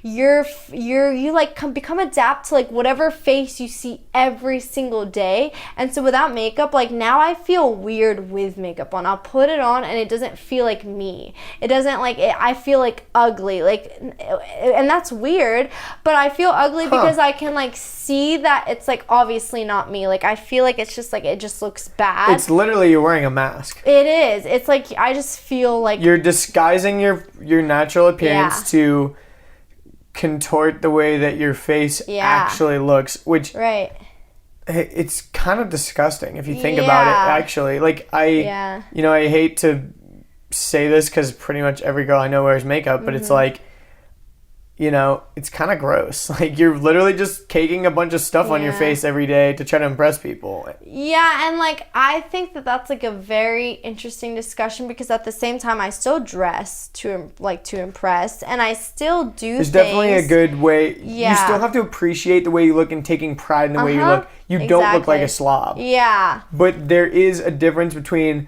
taking an hour every morning to contour your face and, even just putting on like a tiny bit of eyeliner or whatever, obviously isn't a big deal. It takes like 5 seconds or whatever, if that's what makes you, if you think you look better that way, whatever. But I think, like you said, it's kind of like baby steps, and you have to get there. Yeah, and I think it still is one of those things that kind of confuses me because I know that like more women become successful with their appearance, and a lot of women do like not like successful just because of their appearance, but it does like you can leverage it. You can leverage it, and it's not even like a conscious thing. Some men are just like, or like some women are just like beautiful, and they just like subconsciously like it's just like something in the subconscious that kind of like you can leverage whatever. It does play a part in success. As much as I hate to admit it, as much as I hate that that's the world we live in, like, appearances matter, like, that's just the way it is. Like, appearances matter, whether, but at the same time, it's like,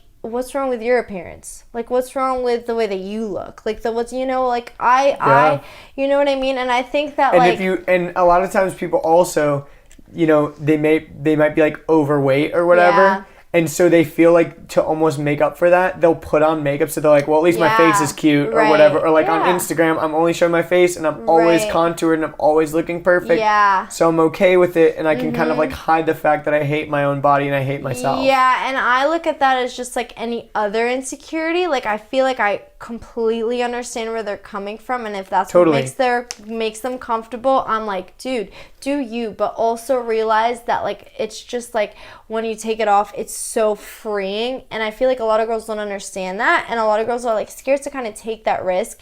And I don't ever kind of like push it on people, because I'm kind of still like, I still wear makeup. I wore makeup on my brother's wedding. Like, I wore makeup like, did you wear makeup at Ashlyn's thing the other night? Yeah, I did. Okay, I thought you were, because I actually noticed that, because I remembered when you mentioned it originally when we were over here that you didn't wear makeup. I was like, that's weird. I didn't even like notice. Right. But then when we were at the thing, I was like, I think she's wearing a little bit of makeup. Yeah, and you know what? I felt uglier that day. I really did. And I like look at all my pictures and I'm like, I look disgusting. But really? Yeah, but I mean, but that's it was very minimal though. I do very minimal when I have to, but at the same time, like, it was Ashlyn's going away party, and I like just kind of wanted to like make it a big deal. But so I will do it in like small occasions, and I feel like I have a lot of habits that I try to like, when people come to me that they need help with, I'm like all there for them. But that like makeup and hair is like never really one that I've ever like pushed on people, or if ever really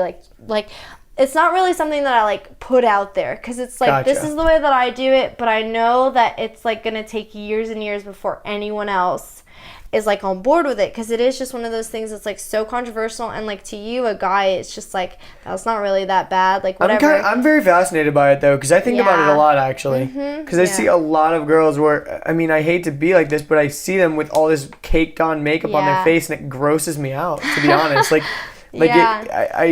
to be completely honest, it really does kind of like gross me out, and I am more attracted to, someone who doesn't feel like they have to do all that. Right, and I think that one of the things that I kind of love is that, like, when a guy does show attraction in me, I feel like I can take that and, like, know that he's showing attraction in me. Like, and as that's weird to that's say, beautiful. But, like, I know that he's, like, appreciating my natural face and my natural hair, and he can, like, just see me as my natural state and be like, I appreciate you, I think you're beautiful, and I'm like, yeah, thank you, because this is like take it or leave it, this is me, like, take it or leave, kind of thing. I don't but it's need to just do like, anything else. right? Exactly. And I'm not going to, so don't expect me to. Yeah, it's like on the first date, take that bitch swimming. Right. You don't see what she looks like. Oh yeah, that meme. Yeah.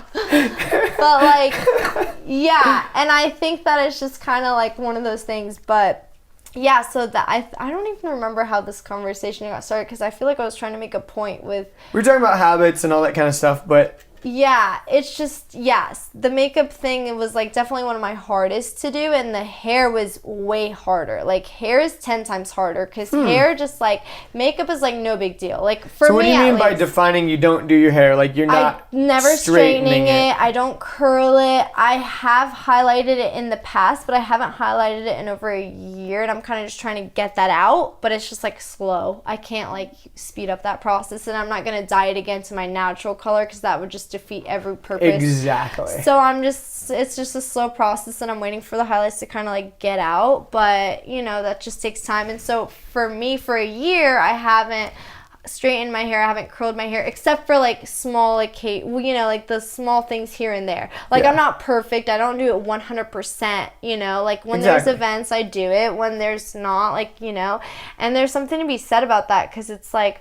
why do we feel like we have to look like, look our best because guys don't always like do their hair perfectly, but when it's a nice occasion, they'll like comb it like nicely or whatever, and I can appreciate that too. But like for me, I love just being able to literally like wash my face, take a quick shower, and like not do anything. It's awesome. Oh, okay, so I remember why I was getting into this. So a lot of people will come up to me and they'll be like, why do you still not do your hair and not do your makeup? You don't travel as much. Because it's true, I kind of grew out of traveling, because I realized if I want my own company, I'm going to have to sit my ass down and hustle. And I'm going to have to save up financial means. That doesn't mean that I get to go travel all the time.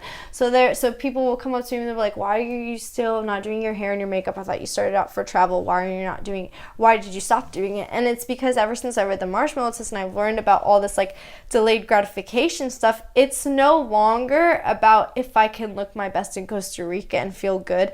It's about how am I going to look when I'm 40?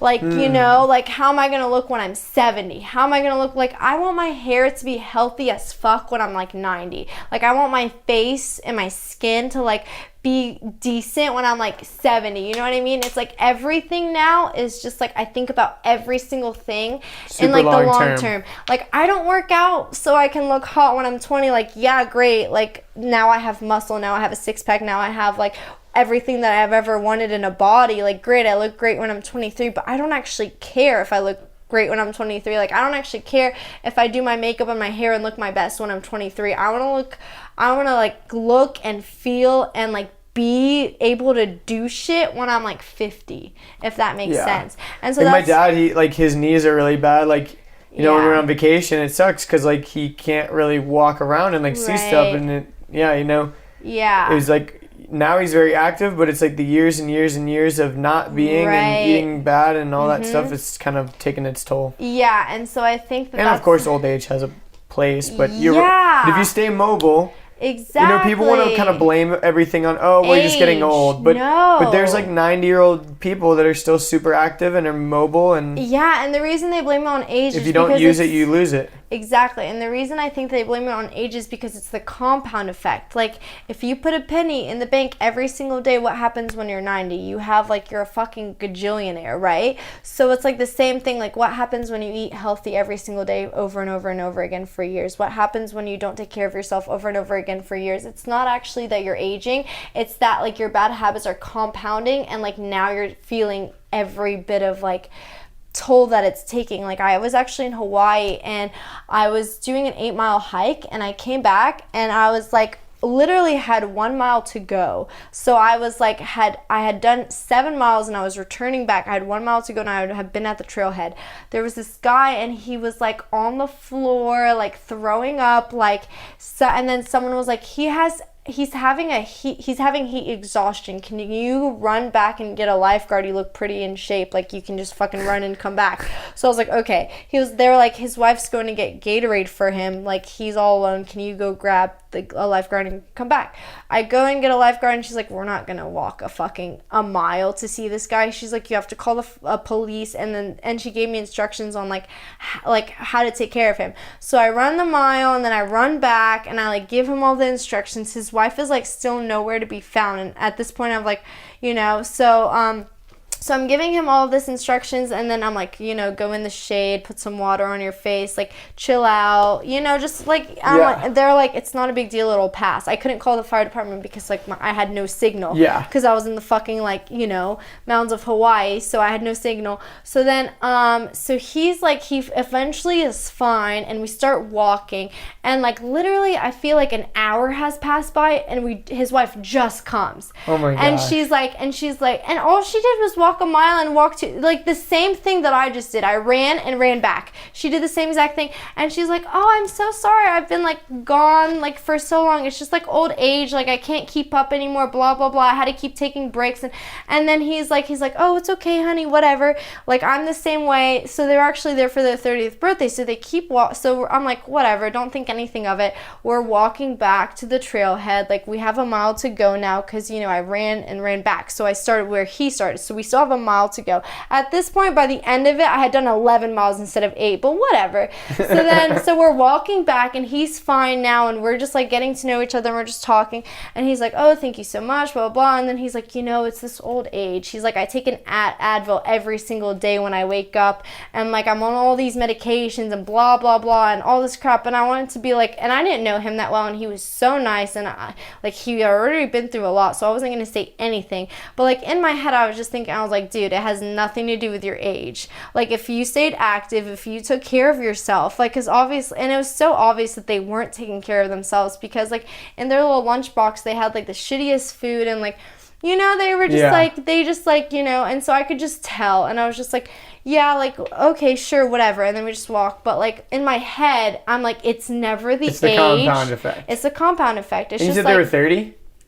No, they were there for the 30th wedding anniversary, so they were about 50, but like, still, 50 is like, I've seen fucking 50-year-olds who just live in Hawaii, who like climb that mountain up and down every fucking day, and like barefoot, don't feel shit. Like, my friend's dad does like obstacle course races and all this kind of crazy stuff. It's exactly. It has nothing to do with age. It's all about the compound effect, and I was scared for age for a really long time. I was like convinced that I was going to be fat by the time I was 40, because my dad's side has like diabetes, and they're a little bit bigger. Is it type 2 or like type 1? Type 2. So that's why I thought, I was like, but because like, I thought that they were just like, their bad habits would just like, That's and, like, funny. And it's the one that's preventable. Right, I know, but I just like you just thought that you're just gonna get it. I was like, I'm doomed. I'm gonna be fat for like my life, and I was just like waiting for it. And I would remember I would like wake up when I was 17, like so appreciative of like my skinny, probably anorexic body at that point.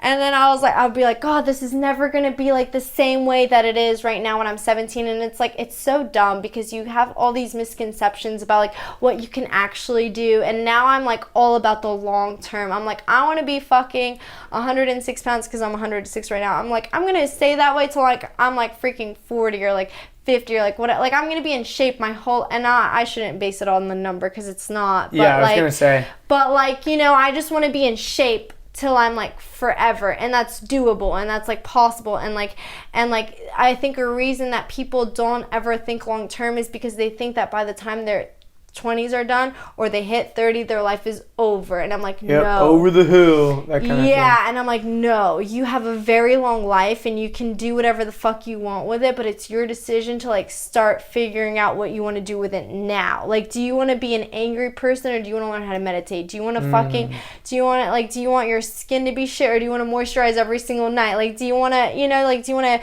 be overweight, or do you want to exercise? Do you want to like be overweight, or do you want to fucking eat healthy right now? now. And I feel like a lot of 20-year-olds, they think that they can just kind of coast because they're okay right now. But like, you can't think so short term, because you're going to wake up one day when you're 45 and you're going to look around and you're going to be like, what the fuck has like my life become?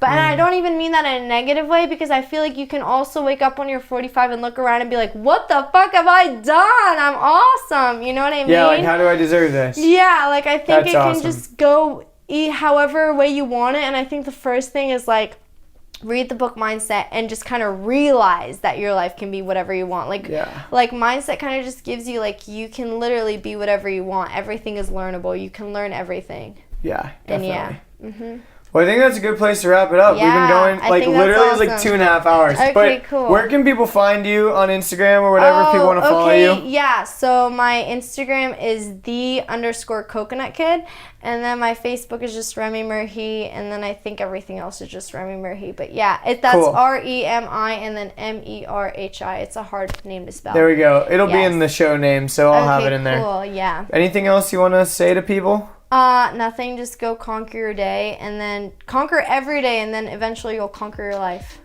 Wow. There we go. Yeah. That's it. Awesome. Well, cool. Thanks so much, Remi. Yeah, thank you. That was awesome. Okay, awesome. Boom. That was a long one, but I hope you got some value from that conversation. I know I did. I really want to thank Remi for being on the show and being super vulnerable. Man, she is just really inspiring and empowering. And make sure you follow her on Instagram. Her username is @the_coconut kid. And make sure you follow her. She's got all kinds of awesome content. Big things coming from Remi. As always, if you want to support the podcast, best way to do that is to go to the podcast app if you have an iPhone, or go to the iTunes store if you're on a computer, and find the Andrew Deitch podcast. Leave it a 5-star review. Give me some feedback there. Also, by downloading all the episodes and subscribing, that really helps. I'm trying to get into that new and noteworthy section. Having lots of downloads really helps. Even if you won't listen to them all, just simply downloading them will really help my numbers and get it out to more people. I'm trying to get into that new and noteworthy section on iTunes. If you want to follow me, best way to do that is to go to my website, andrewdeitch.com. That's Andrew, DEITSCH.com. And you can find links to all of my social media handles and stuff like that. And that is also where you can find all of the show notes for the podcasts. If you're listening on iTunes, the show notes are a little bit more brief, but if you go to my actual blog on there, it's got live links so you can click to stuff, and it's just got a little more details. If you're listening on another podcatcher, you might be getting those detailed show notes on there, but I know that on the podcast app on iPhones, it's not as detailed. So if you want to check those out and get actual live links, you can go to the podcast blog on my website. Episode 15 is up next with my friend. He's a tech entrepreneur, travel hacker, and digital marketer, Austin Distel. Austin was in town for this week. He lives in Annapolis, Maryland, and I had to get him on the show. He's one of the people that I actually have had on my list of podcast guests from the very beginning, and I was super stoked that he was in town so we could get a quick episode in. And Austin actually first started his first business when he was in middle school. He has not stopped hustling since then. A few years ago, his second business that he started won the Choose ATL Ultimate Job Interview Contest, where he competed against tons and tons of people. He ended up, the final part was he had to compete against 2 other finalists in a Shark Tank style interview in front of a live audience and a panel of 5 execs from Atlanta's top companies. And he had to deliver a pitch that was focused on entrepreneurship and innovation. And he actually ended up winning first place and the grand prize of $10,000. But he's actually moved on. His current project is called the Entrepreneur Alliance. He's still running that other business, but his main project right now is the Entrepreneur Alliance, and that is a global club for entrepreneurs that actually supplies the trainings, resources, and connections to build an amazing business. Those things alone can really make or break a new business. So this episode is full of awesome value. You definitely don't want to miss this episode, and I cannot wait to have Austin on again when he's in town, or maybe I'll just have to go up to Annapolis and pay him a visit. Who knows? But that episode will be posted very, very soon, so keep it locked. Love you guys. Keep sharing, and I'll talk to you guys soon. Have an epic day, and go conquer the world. Boom.